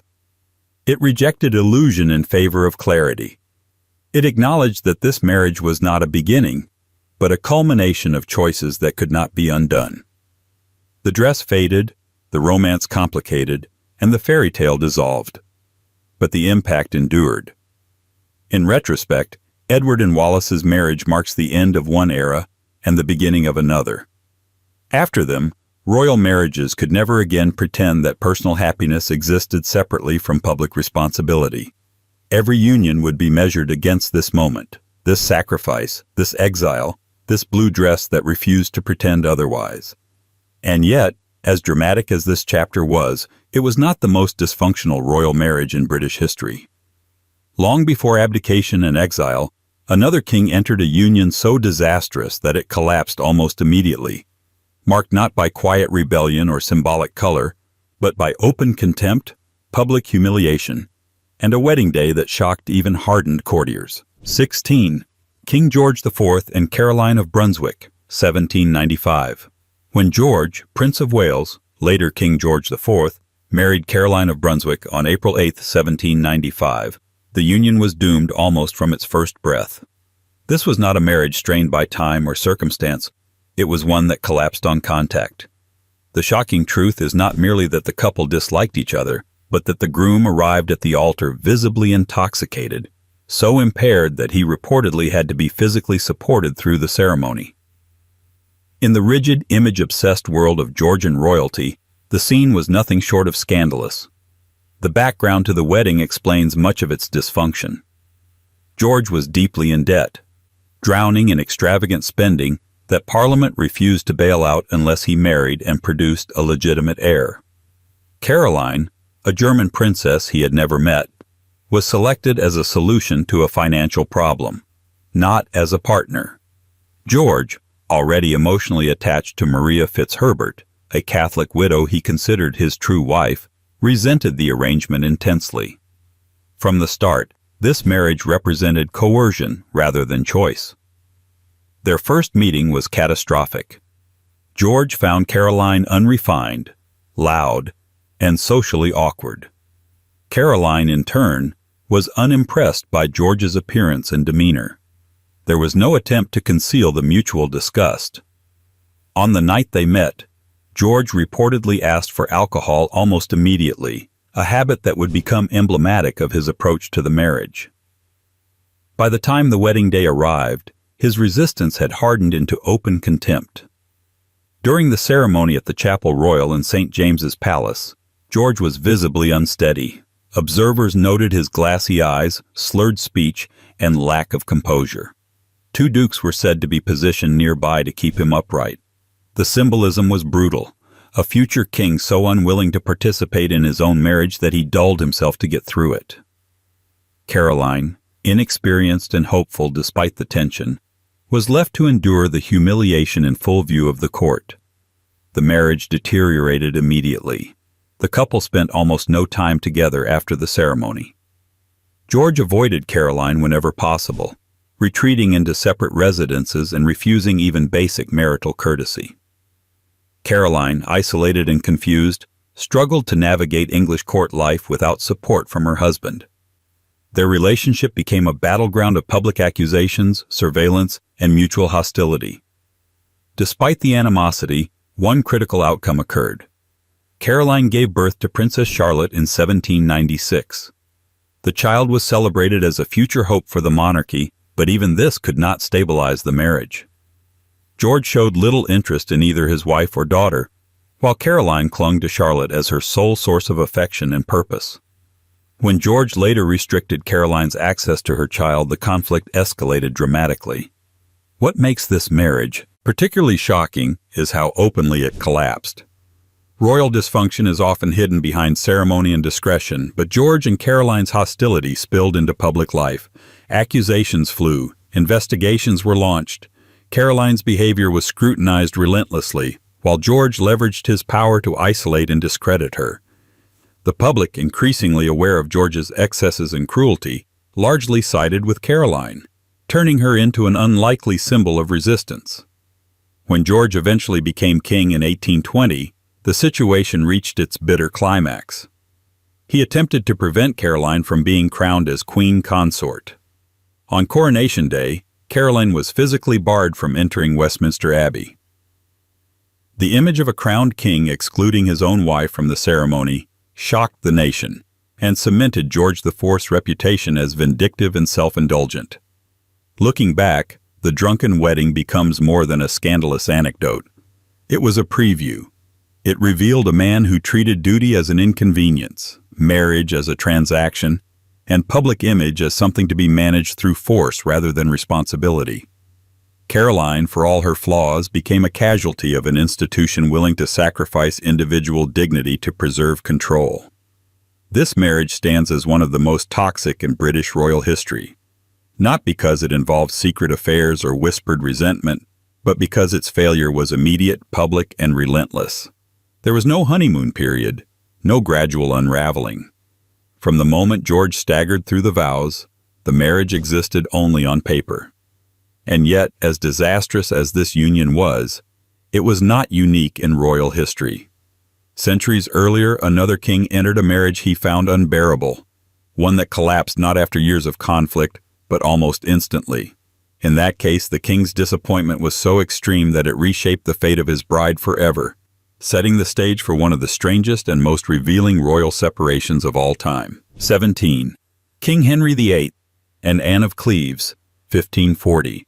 When King Henry VIII married Anne of Cleves on January 6, 1540, the union barely qualified as a marriage in any meaningful sense.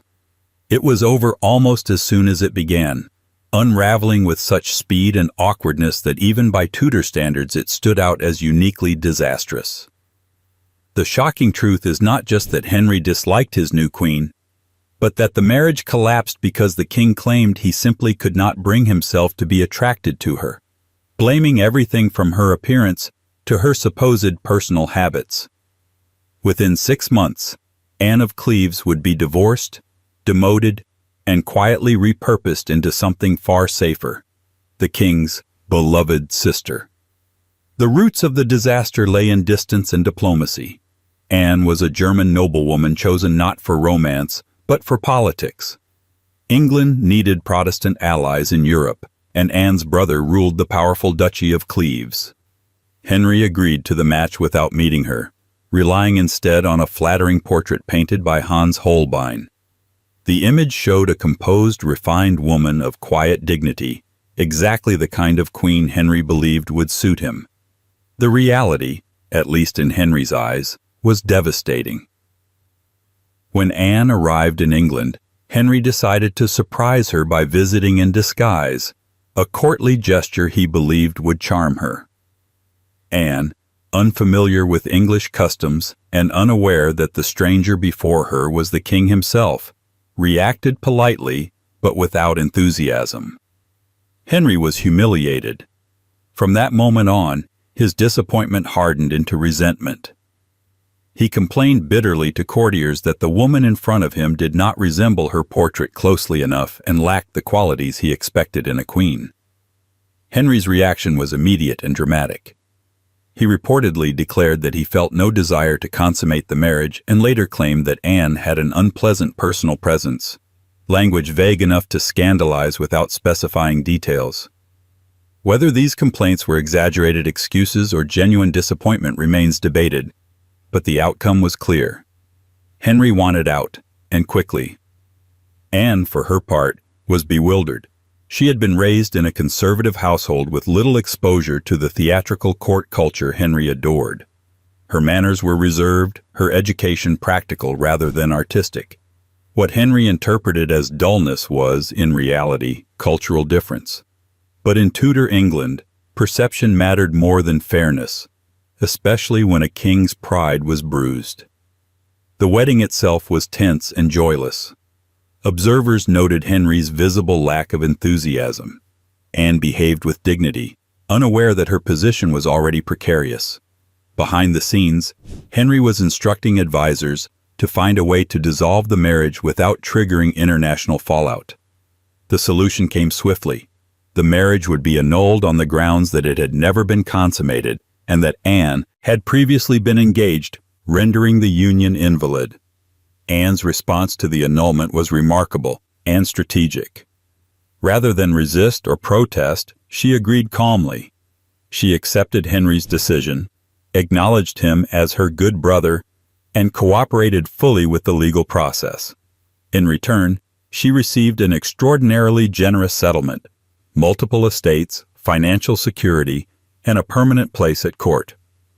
She would live comfortably in England for the rest of her life, outlasting Henry and all his other wives. This outcome is what truly makes the story shocking.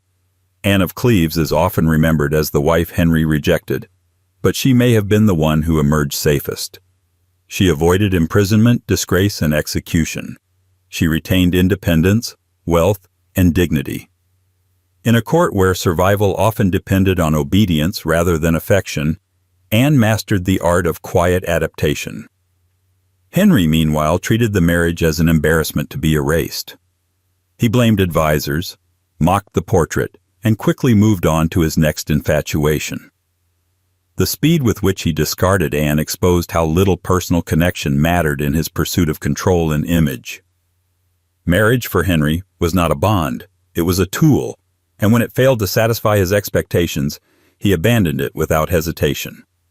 The public narrative that Anne was undesirable or inadequate has lingered for centuries, but modern historians increasingly question it. Contemporary accounts describe her as dignified and kind, if reserved. The true issue was compatibility, not only personal, but cultural. Henry wanted admiration, excitement, and theatrical devotion. Anne offered steadiness, restraint, and humility. In another life, those qualities might have been valued. In Henry's court, they were liabilities. The irony is sharp. The king who complained so loudly about Anne's suitability would later recognize her as one of the few people he genuinely trusted. She was welcomed at court functions, treated with respect, and referred to affectionately. Their relationship worked only once it stopped being a marriage. The marriage to Anne of Cleves stands as one of the clearest examples of how royal unions could be undone not by scandal or betrayal, but by wounded ego and unmet fantasy. It was a reminder that power allows disappointment to become policy, and that survival sometimes depends not on resistance, but on knowing when to step aside. And yet, even this strange and bloodless ending pales in comparison to the marriage that came immediately before it. Because just years earlier, Henry VIII had pursued another woman with such obsession that he broke with Rome itself to have her, and secretly bound himself to her long before any public ceremony ever took place. 18. King Henry VIII and Anne Boleyn, 1533.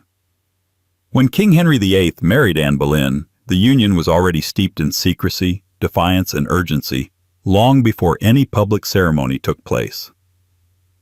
The shocking truth is that Henry and Anne were almost certainly married in private months before their official wedding was announced. This was not romance for romance's sake.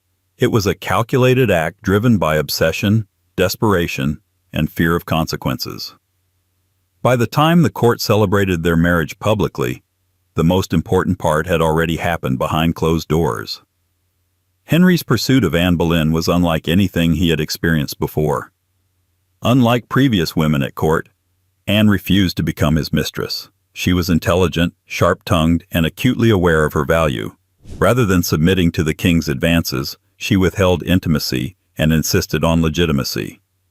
This refusal transformed Henry's interest into fixation. He convinced himself that Anne was not merely desirable, but essential, both emotionally and dynastically. At the heart of the matter was succession. Henry was desperate for a male heir, and his marriage to Catherine of Aragon had failed to produce one who survived infancy. Anne represented hope, renewal, and control over his future legacy. But there was a problem. Catherine was still alive, and the Pope refused to grant an annulment. What followed was one of the most dramatic breaks in European history. Henry severed ties with the Roman Catholic Church. declared himself supreme head of the Church of England, and rewrote centuries of religious authority, all to clear the path to Anne.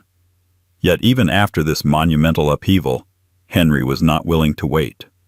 Evidence suggests that Henry and Anne secretly exchanged vows sometime in late 1532 or early 1533, before any public wedding took place. The reason was simple and urgent. Anne was pregnant. Any child born before marriage would face questions of legitimacy, and Henry could not risk undermining the very succession he had upended his kingdom to secure. A private ceremony ensured that, in Henry's eyes at least, the child would be lawful. The official wedding, held in January 1533, was therefore less a beginning than a confirmation. By the time Anne was crowned queen in a lavish ceremony months later, her fate was already tied irrevocably to the success of her pregnancy. The pressure was immense. Anne was no longer just a wife. She was the embodiment of Henry's gamble. If she failed to produce a male heir, everything he had destroyed and rebuilt would stand on shaky ground. Ironically, Anne did give birth, but not to the son Henry expected. In September 1533, she delivered a healthy daughter, Elizabeth. While Henry initially masked his disappointment, it was impossible to ignore. Anne's position weakened almost immediately. The intensity that had once fueled Henry's devotion cooled into impatience. The same qualities that had attracted him, Anne's sharp intellect, her refusal to submit easily, began to irritate him. The marriage itself was volatile. Anne and Henry argued openly. She challenged him in ways no previous queen had dared. She involved herself in court politics, made enemies, and lacked the diplomatic patience that survival in Tudor England demanded. Henry, increasingly distracted and already looking elsewhere, grew distant. The secret vows that had once protected Anne now meant nothing. Power, not promises, ruled Henry's world. What makes this marriage especially shocking is how quickly secrecy turned into disposability. Anne had been the reason England broke from Rome. She had been the woman Henry waited years to marry. And yet, within 3 years, she was removed from her position entirely. The private vows, the public coronation, the sacrifices made in her name, none of it saved her once Henry decided she was no longer useful. Elizabeth, the daughter whose legitimacy Henry had been so desperate to protect, would later become one of England's greatest monarchs. But at the time, her birth was seen as a failure. Anne's inability to deliver a son sealed her fate in Henry's eyes. The marriage that began in secrecy ended in silence, erasure, and a swift rewriting of history. In retrospect, the secret marriage reveals Henry VIII at his most revealing. He was willing to bend law, religion, and custom to satisfy desire and secure power. But once those goals shifted, loyalty vanished. Anne believed marriage would protect her. In reality, it bound her more tightly to Henry's expectations. And when she failed to meet them, the bond became a liability rather than a shield. The tragedy of Henry and Anne's marriage lies not only in its ending, but in its illusion. Anne believed legitimacy would grant security. Henry believed control would guarantee satisfaction. Both were wrong. The secret vows that once seemed urgent and meaningful became irrelevant the moment Henry's attention moved on. And yet, even this deeply personal catastrophe would echo far beyond the couple themselves. Because the religious rupture Henry created to marry Anne did not vanish with her fall. It reshaped England permanently, altering royal marriage, succession, and power for generations to come. Those consequences become even clearer when we move forward to another royal marriage, driven not by passion, but by politics. One where affection was measured, negotiated, and questioned in writing, and where a queen found herself married to a man who openly asked advisors how much courtesy he was legally required to show her. 19. Queen Mary, I and Philip of Spain, 1554. When Queen Mary married Philip of Spain on July 25, 1554, the ceremony was steeped in caution rather than celebration. This was not a union born of romance or shared temperament, but a carefully negotiated political alliance designed to strengthen Catholic power in Europe.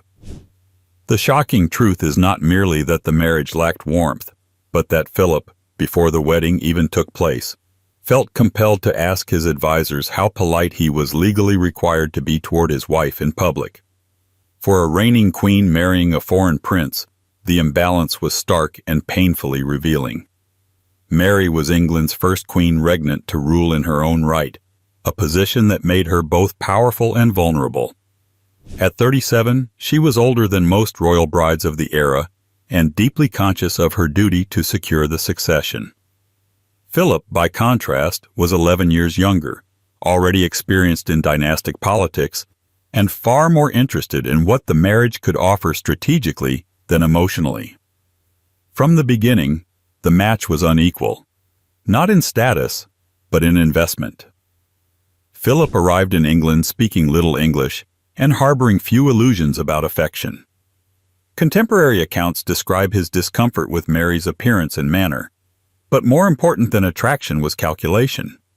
Philip's advisors were clear. He must not appear overly devoted, lest he undermine his own authority or appear subordinate to a woman who ruled a foreign kingdom. At the same time, he could not appear cold, as public perception mattered. Hence his question, how much courtesy, how much visible affection was expected of him by law? That question alone exposes the emotional vacuum at the heart of the marriage. Courtesy became a legal threshold rather than a natural impulse. Philip did not need to love Mary.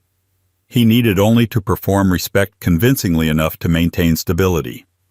The marriage contract itself reflected this detachment.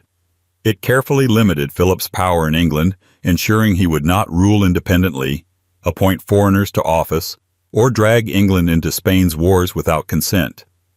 In effect, Philip was Mary's husband, but not her king. Mary, however, approached the marriage with sincere hope. She had endured a lonely childhood marked by instability, displacement, and emotional deprivation. For her, marriage represented companionship, legitimacy, and the promise of heirs. She was deeply invested in the idea that Philip would become both partner and protector. The reality was far colder. Philip spent as little time in England as possible, departing whenever political obligations allowed. When present, he was courteous but distant, fulfilling obligations rather than forming bonds. Public reaction to the marriage was tense from the start. Many English subjects feared domination by Spain and resented the idea of a foreign consort. Rebellions broke out even before the wedding took place. Mary, already struggling to assert authority as a female monarch, now found herself defending a marriage that brought her little personal comfort and considerable political strain. Perhaps the most painful aspect of the union involved Mary's desperate hope for a child. She experienced what were believed at the time to be pregnancies, announced with confidence, prepared for with ceremony, but no child ever came. Each disappointment weakened her position further. Philip, meanwhile, showed little visible concern. His interest in England waned as his responsibilities elsewhere grew, and he increasingly treated the marriage as a diplomatic footnote rather than a shared life. Despite this, Mary remained devoted. She wrote to Philip with affection and longing, pleading for his presence and reassurance. He responded politely, formally, and sparingly. The imbalance between her emotional commitment and his strategic detachment became painfully obvious to those at court. When Philip left England for extended periods, Mary governed alone, increasingly isolated and physically unwell. The tragedy of their marriage lies not in open cruelty, but in indifference. Philip was not overtly unkind. He was simply absent, in body, in affection, and in intention. Mary, for all her authority, found herself bound to a man who viewed the marriage as a means to an end. When she died in 1558, childless and disappointed, Philip did not return for her funeral. Within months, he proposed marriage to her successor, Elizabeth I, a move that underscored how little the union had meant to him personally. In hindsight, Mary and Philip's marriage stands as a stark example of how royal unions could strip individuals of dignity under the guise of duty. Mary sought validation, continuity, and partnership. Philip sought advantage, restraint, and distance. The marriage delivered exactly what he wanted, and almost nothing of what she needed. Yet the legacy of this union did not end with Mary's death. It influenced how England viewed foreign marriages, how queens navigated authority, and how affection and performance were weighed against political necessity. The lesson was clear.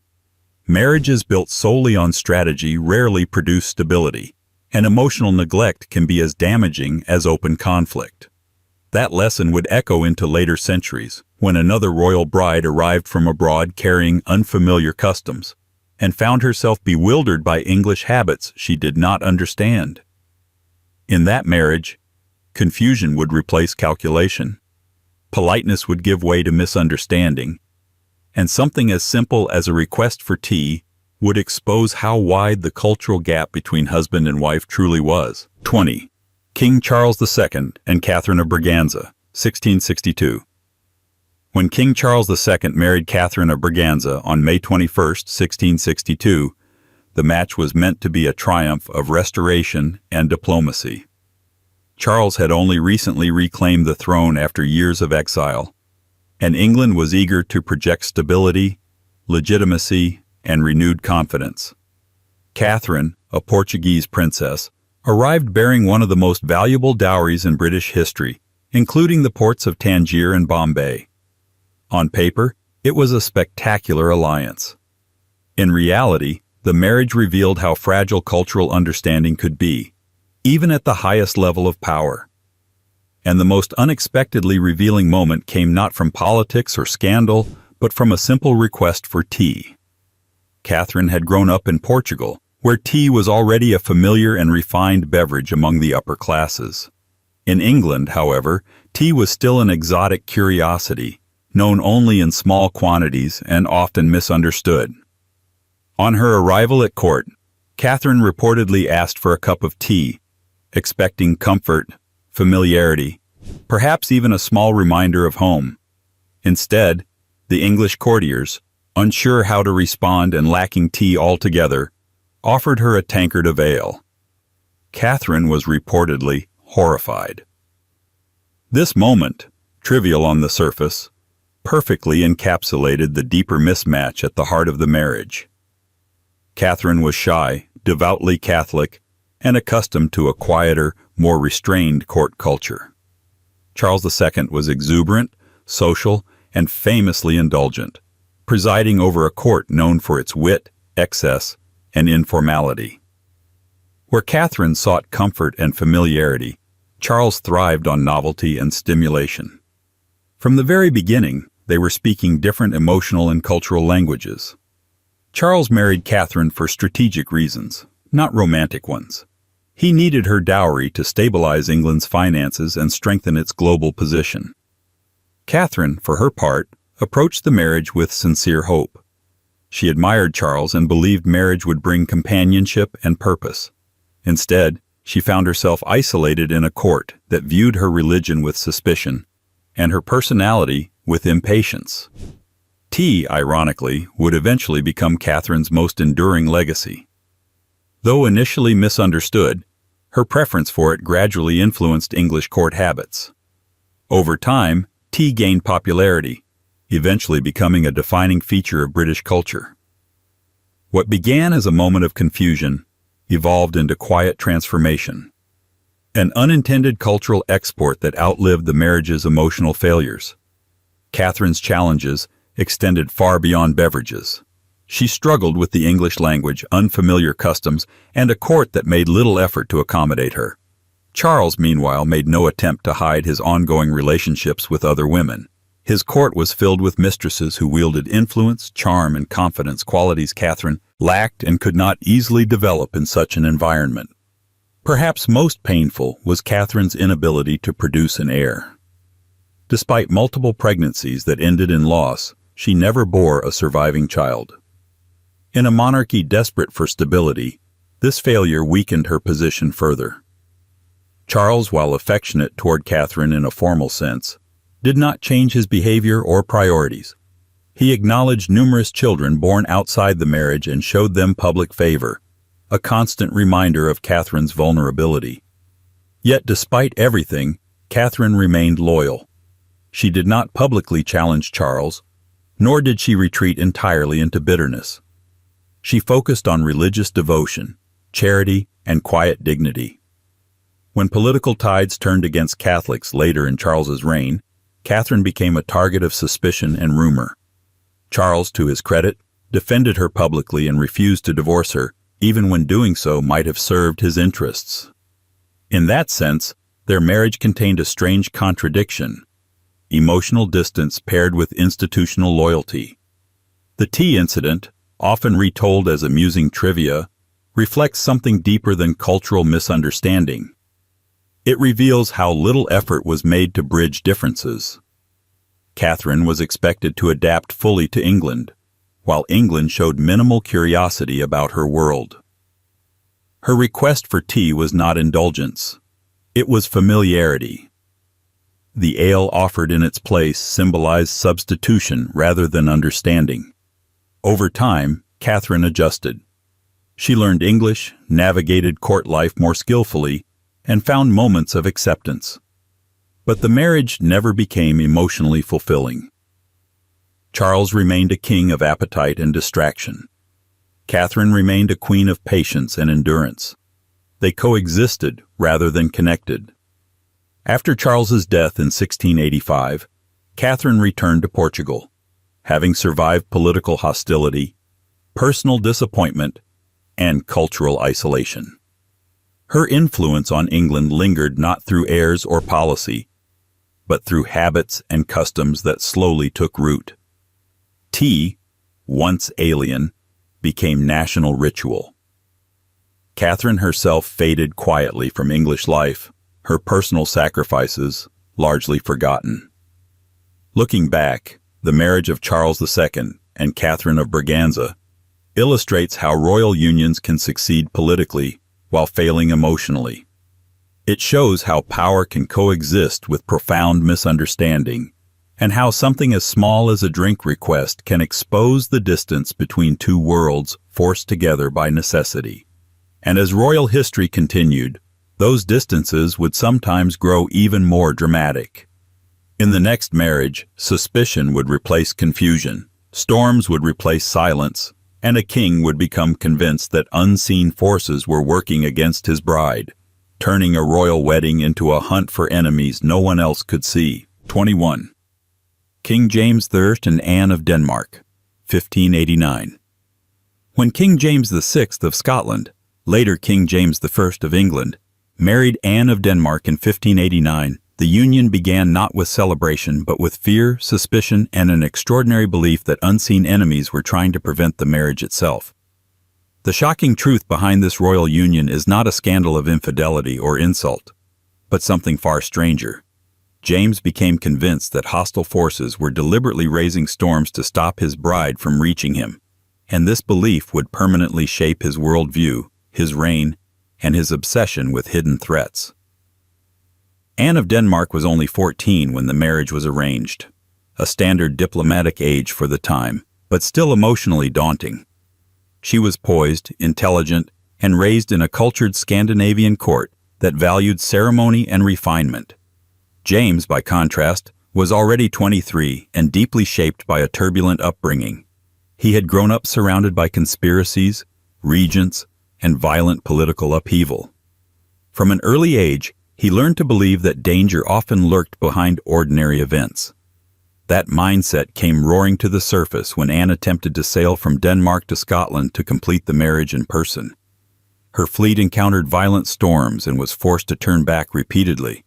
Ships were damaged, sailors were injured. The crossing failed more than once. To modern eyes, this was unfortunate but unsurprising. North Sea travel in the late 16th century was notoriously dangerous. To James, however, it felt intentional. Rather than waiting passively, James became increasingly agitated. He convinced himself that these storms were not random acts of nature, but deliberate attacks meant to destroy his bride before she reached him. His imagination filled in the blanks with alarming certainty. Someone, somewhere, was trying to stop this marriage. Someone was working against him. In a move that stunned his court, James decided to take matters into his own hands. Instead of waiting for Anne to reach Scotland, he sailed to Denmark himself in winter, an extraordinary and risky decision for a king. This act has often been romanticized as devotion, but it was also driven by urgency and suspicion. James needed to see Anne safely secured. He needed to confront the threat directly, whatever form he believed it took. The couple were married in Denmark before eventually returning to Scotland together. Yet James's anxiety did not fade with Anne's arrival. Instead, it intensified. He became fixated on identifying the cause of the storms. When rumors surfaced of women accused of raising bad weather through harmful practices, James seized upon them with fervor. To him, these accusations confirmed what he already believed, that hostile forces had tried to interfere with his marriage. This belief would have lasting consequences. James personally involved himself in interrogations and investigations related to the North Berwick trials, a series of cases in which individuals were accused of conspiring to harm the king and queen by unnatural means. James did not see these events as abstract or distant. He saw them as personal attacks, proof that his marriage had been targeted. What makes this marriage particularly unsettling is how deeply it reinforced James's worldview. Anne of Denmark was not merely a bride. She became central to James's perception of vulnerability. He believed his marriage, his rule, and even his life were under constant threat from hidden enemies. This paranoia did not remain confined to Scotland. When James ascended the English throne in 1603, he brought these beliefs with him. In England, James would later authorize the publication of Demonology, a treatise explaining his views on hidden threats and supernatural danger. The roots of that obsession traced directly back to his marriage journey. The storms, the delays, and the fear that someone had tried to stop Anne from becoming his queen convinced James that danger was not always visible, and that vigilance was necessary at all times. Anne herself, meanwhile, struggled to navigate a marriage shaped by her husband's anxieties. Though intelligent and culturally sophisticated, she found James emotionally distant and unpredictable. Their relationship was complicated by long separations, differing interests, and James's shifting affections. Anne sought independence, establishing her own household and patronizing the arts, including lavish court masks that gave her a public voice and identity separate from her husband. Despite their differences, the marriage produced several children, including the future Charles I. Yet even within the family, emotional distance persisted. James often delegated child-rearing and retreated into intellectual and political pursuits. Anne, sidelined from power, focused on cultural influence rather than direct authority. In retrospect, the marriage of James and Anne is remarkable not for romance or collapse, but for its psychological impact. It demonstrates how personal experiences can shape royal ideology. A failed sea crossing became evidence of conspiracy. Natural danger became perceived intent, and a marriage meant to stabilize alliances instead deepened a king's fear of the unseen. The storms that delayed Anne's arrival were forgotten by history as meteorological events. But to James, they became proof of a hostile world operating just beyond sight. That belief would influence policies, trials, and attitudes for decades, embedding suspicion into the fabric of his reign. This marriage reminds us that royal unions are not only emotional partnerships, but formative experiences. For James, marriage did not bring calm. It sharpened his sense of danger, and in doing so, it changed how power was exercised, how threats were imagined, and how authority justified itself. Yet as intense as James's fears were, they pale beside the rigid certainty of another royal bride who refused to bend at all.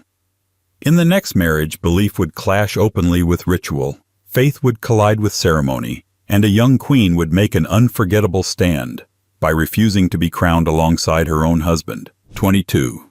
King Charles I and Henrietta Maria, 1625. When King Charles I married Henrietta Maria of France in 1625, the match was meant to secure peace and prestige between England and one of Europe's most powerful Catholic kingdoms. On paper, it was a diplomatic triumph. In reality, it opened a cultural and religious rift that would haunt Charles's reign from the very beginning. The shocking truth behind this marriage is not merely that it was controversial, but that Henrietta Maria refused to be crowned alongside her husband, choosing instead to watch his coronation from a window while the public looked on in disbelief. The refusal was not petty or impulsive. It was rooted in conviction. Henrietta Maria was a devout Catholic, raised in the intensely religious French court of the Bourbons. Charles's coronation was a strictly Protestant ceremony, filled with rites and language she could not, in good conscience, participate in. To her, standing beside Charles would have meant endorsing a religious ritual she fundamentally rejected. So she stayed away.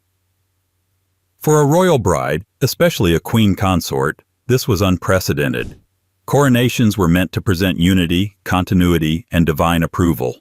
By absenting herself, Henrietta Maria unintentionally sent the opposite message: division, distance, and unresolved conflict. The optics were disastrous. Crowds gathered expecting to see their new queen crowned alongside the king, only to discover she was watching from a nearby window instead, physically separated from the most important ritual of her husband's reign. Public reaction was swift and unforgiving. England was deeply suspicious of Catholic influence, still shaped by memories of religious upheaval and foreign plots. Henrietta Maria's absence confirmed the worst fears of many: that the king's new wife was not merely foreign but fundamentally incompatible with English identity. Almost overnight, she became a lightning rod for resentment. Charles, already reserved and inflexible by nature, handled the situation poorly. Rather than smoothing tensions, he doubled down on loyalty to his wife. He allowed her to maintain her own Catholic household, complete with priests and rituals that openly defied public expectation. He shielded her from criticism and resented those who questioned her place at court. What he saw as devotion, many subjects saw as weakness. The marriage itself was emotionally complicated. At first, Charles and Henrietta Maria struggled to communicate at all, separated by language, culture, and temperament. Henrietta Maria was lively, expressive, and emotionally intense. Charles was private, controlled, and rigidly formal. Early in the marriage, tension dominated. Arguments were frequent. Resentment simmered. Yet over time, something unexpected happened. Affection grew. Henrietta Maria softened Charles emotionally, encouraging warmth where there had been restraint. Charles, in turn, became fiercely protective of her. That loyalty would define his reign, for better and worse. He increasingly viewed attacks on her as attacks on himself, and by extension, on the monarchy. Her influence became unmistakable. Henrietta Maria advised Charles, supported his policies, and actively engaged in court politics. This involvement, while common for queens elsewhere in Europe, alarmed English observers. To them, she represented foreign interference at the heart of government. Her Catholic faith magnified every suspicion. Even when she acted out of genuine concern for her husband, her presence intensified political polarization. The refusal to attend the coronation thus became symbolic rather than singular. It was the first visible crack in a reign that would later shatter entirely. It signaled that Charles's kingship would be marked by inflexibility, his own and that of those closest to him. Compromise, whether religious or political, would be elusive. As tensions between Crown and Parliament escalated in the years that followed, Henrietta Maria's role became increasingly controversial. She traveled abroad to seek support, raised funds, and stood firmly by Charles during moments of crisis. To supporters, she was courageous and loyal. To critics, she was dangerous and destabilizing. Either way, she was inseparable from Charles's image and from the growing unrest that consumed the kingdom. Looking back, her refusal to be crowned was not an act of defiance against Charles, but an assertion of personal belief in a system that demanded conformity. It revealed a monarchy struggling to reconcile private conviction with public expectation. It showed how marriage could amplify existing tensions rather than soften them. And it demonstrated how symbolism, who stands where and who refuses to, can carry consequences far beyond the moment itself. When civil war eventually engulfed England, the seeds had already been planted. The public mistrust, the religious fear, the perception of royal distance from common belief, all were present from the earliest days of Charles's marriage. Henrietta Maria's absence at the coronation did not cause the catastrophe to come, but it foreshadowed it with chilling clarity. Royal marriages often aim to unify. This one exposed fault lines instead, and those fault lines would widen until compromise collapsed entirely, leaving the monarchy transformed and the nation changed forever. That transformation becomes even more striking in the next royal marriage, where power would no longer rest with a single sovereign alone. Instead, England would be ruled by two monarchs at once, a towering queen and a shorter, sickly husband whose discomfort was not political or religious but painfully personal and visible every time they stood side by side. 23. King William III and Queen Mary II, 1677. When William of Orange married Mary Stuart, later Queen Mary II, on November 4, 1677, the match was celebrated as a powerful Protestant alliance designed to secure England against Catholic influence. On paper, it was a triumph of strategy, faith, and political foresight. In practice, it exposed a deeply personal discomfort that followed the couple for years and quietly shaped their relationship. The shocking truth behind this marriage was not a scandal whispered in corridors, but a physical reality impossible to hide. Mary was dramatically taller than her husband, and William resented it. Mary stood around 5 feet 11 inches tall, exceptionally tall for a woman of the 17th century. William, by contrast, was about 5 feet 6 inches, frail in health, and plagued by lifelong asthma. When they appeared together, the contrast was immediate and unavoidable. At formal events, Mary towered over him. In portraits, artists struggled to balance their proportions without distorting reality. In public ceremonies, the visual imbalance became a silent talking point. For William, this was no small irritation.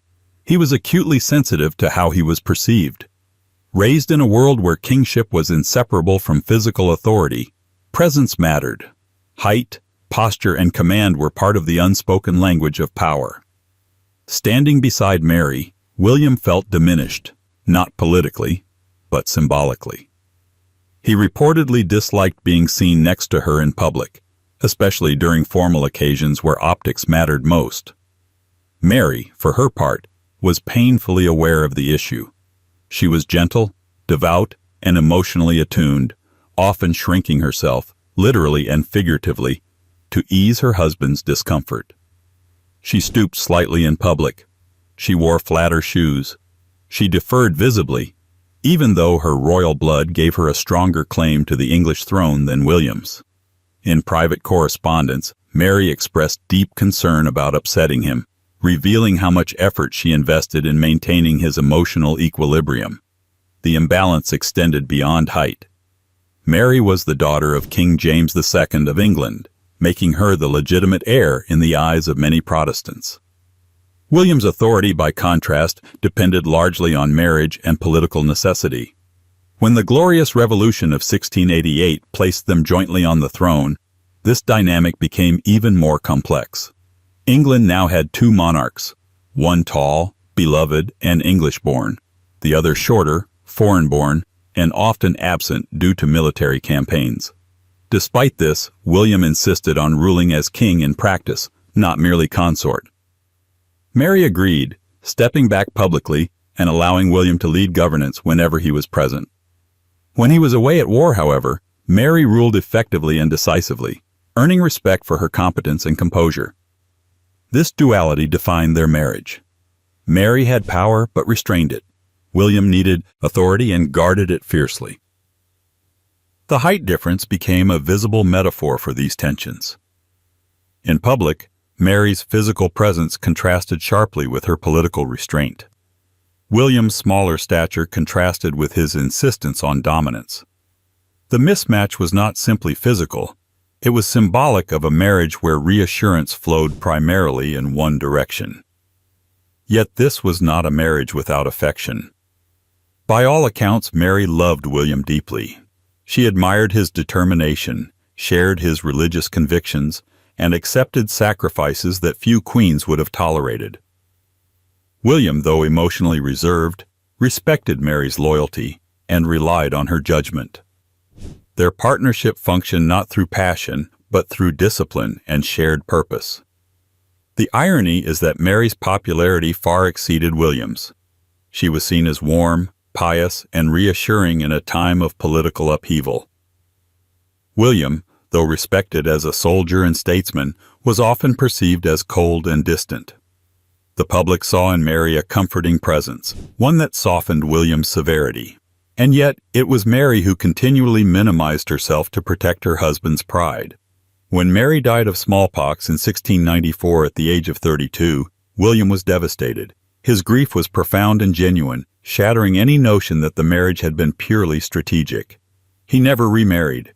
In his mourning, it became clear how deeply he had depended on her, not just politically, but emotionally. The woman whose height had once unsettled him had, in truth, steadied him. In retrospect, the resentment William felt toward Mary's height reveals how fragile authority can be when it rests on image as much as legitimacy.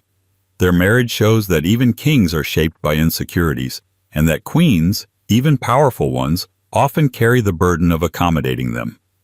This union marked a turning point in British monarchy: shared sovereignty, negotiated authority, and a partnership defined as much by restraint as by power. Yet it also reminds us that royal marriages are lived in bodies as well as in laws, and that something as simple as height can carry emotional weight far beyond its measure. As the monarchy continued to evolve, power would eventually be challenged not by optics or insecurity, but by one of the most formidable women in medieval Europe, someone who refused to shrink herself for anyone. In the next marriage, height would be irrelevant, submission unthinkable, and the consequences of ambition so explosive that husband and wife would eventually go to war against each other. 24. King Henry II and Eleanor of Aquitaine, 1152. When Eleanor of Aquitaine married Henry Plantagenet in 1152, the union sent shockwaves through medieval Europe. This was not a quiet dynastic arrangement, nor a gentle merging of houses. It was a political earthquake, and the most shocking truth is how fast it happened. Eleanor married Henry just 8 weeks after her marriage to the King of France was annulled, moving with astonishing speed from one crown to a rival one. In the 12th century, this was not merely scandalous. It was an act of breathtaking audacity. Eleanor was no ordinary royal bride. She was one of the most powerful women in Europe in her own right, ruling the vast and wealthy Duchy of Aquitaine. Her lands stretched across much of modern-day France, rich in culture, trade, and military potential. When she divorced King Louis VII of France after 15 years of marriage, she did not retreat into obscurity or convent life. She acted decisively and strategically. Henry Plantagenet, 11 years her junior, was not yet king when they married. He was Duke of Normandy and Count of Anjou, ambitious, intelligent, and relentless. By marrying Eleanor, Henry instantly transformed his political position. Aquitaine became part of his domain, creating an empire that would soon rival and humiliate the French crown Eleanor had just left behind. The speed of the marriage made its message unmistakable. Eleanor was not a discarded queen. She was a power broker. The marriage was passionate, dynamic, and initially effective. Henry admired Eleanor's intelligence and authority. Eleanor respected Henry's energy and drive. Together, they formed a formidable partnership. Eleanor was no silent consort. She governed territories, issued charters, and acted as regent when Henry was absent. For a time, they appeared unstoppable. But this marriage was never built on submission. Eleanor had already lived as a queen, led courts, and traveled extensively. She had opinions, expectations, and a strong sense of autonomy. Henry, for all his brilliance, expected obedience, especially as his power grew. The very qualities that attracted him to Eleanor eventually became sources of conflict. Their household was enormous. They had 8 children, including future kings Richard I and John. Yet family life was anything but harmonious.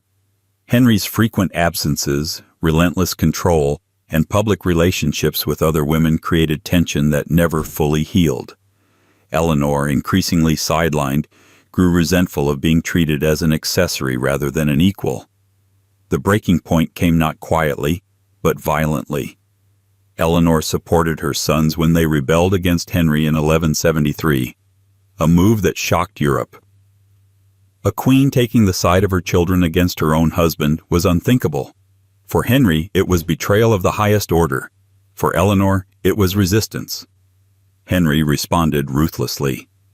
Eleanor was arrested and imprisoned, initially confined under heavy guard, later moved between castles. She would spend roughly 16 years in captivity, largely isolated from public life. This was not a symbolic punishment. It was a calculated removal of one of the most powerful women in Europe from the political stage. Yet even in confinement, Eleanor was not defeated. She survived. She waited. When Henry died in 1189, Eleanor was released almost immediately. The transformation was dramatic. She re-emerged not as a broken widow, but as a queen mother with renewed authority. She governed on behalf of her son Richard the Lionheart, negotiated alliances, and traveled extensively, even into her 70s. The woman Henry had tried to silence became one of the most influential figures of the medieval world. Looking back, the speed of Eleanor's remarriage tells us everything about her character. She did not drift from one marriage to another. She chose, calculated, and acted. Marrying Henry was not an emotional rebound. It was a declaration of independence and power. By aligning herself with a rising force rather than clinging to a failing one, she reshaped the balance of European politics. The marriage of Henry II and Eleanor of Aquitaine was explosive because it united 2 dominant personalities who refused to bend. It produced kings, wars, rebellions, and an empire. But it could not sustain harmony. This was not a marriage that failed quietly. It failed loudly, publicly, and with consequences that echoed for generations. In many ways, Eleanor was centuries ahead of her time. She expected partnership, autonomy, and respect in an era that offered women obedience and silence. Henry expected loyalty without challenge. Neither was willing to surrender. The result was one of the most dramatic royal marriages ever recorded, one that ended not in reconciliation, but in imprisonment and political warfare.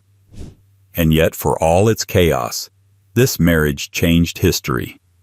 Without Eleanor's lands, Henry's empire would never have existed. Without Henry's ambition, Eleanor's power might have remained regional rather than continental. Their union was disastrous emotionally, but transformative politically.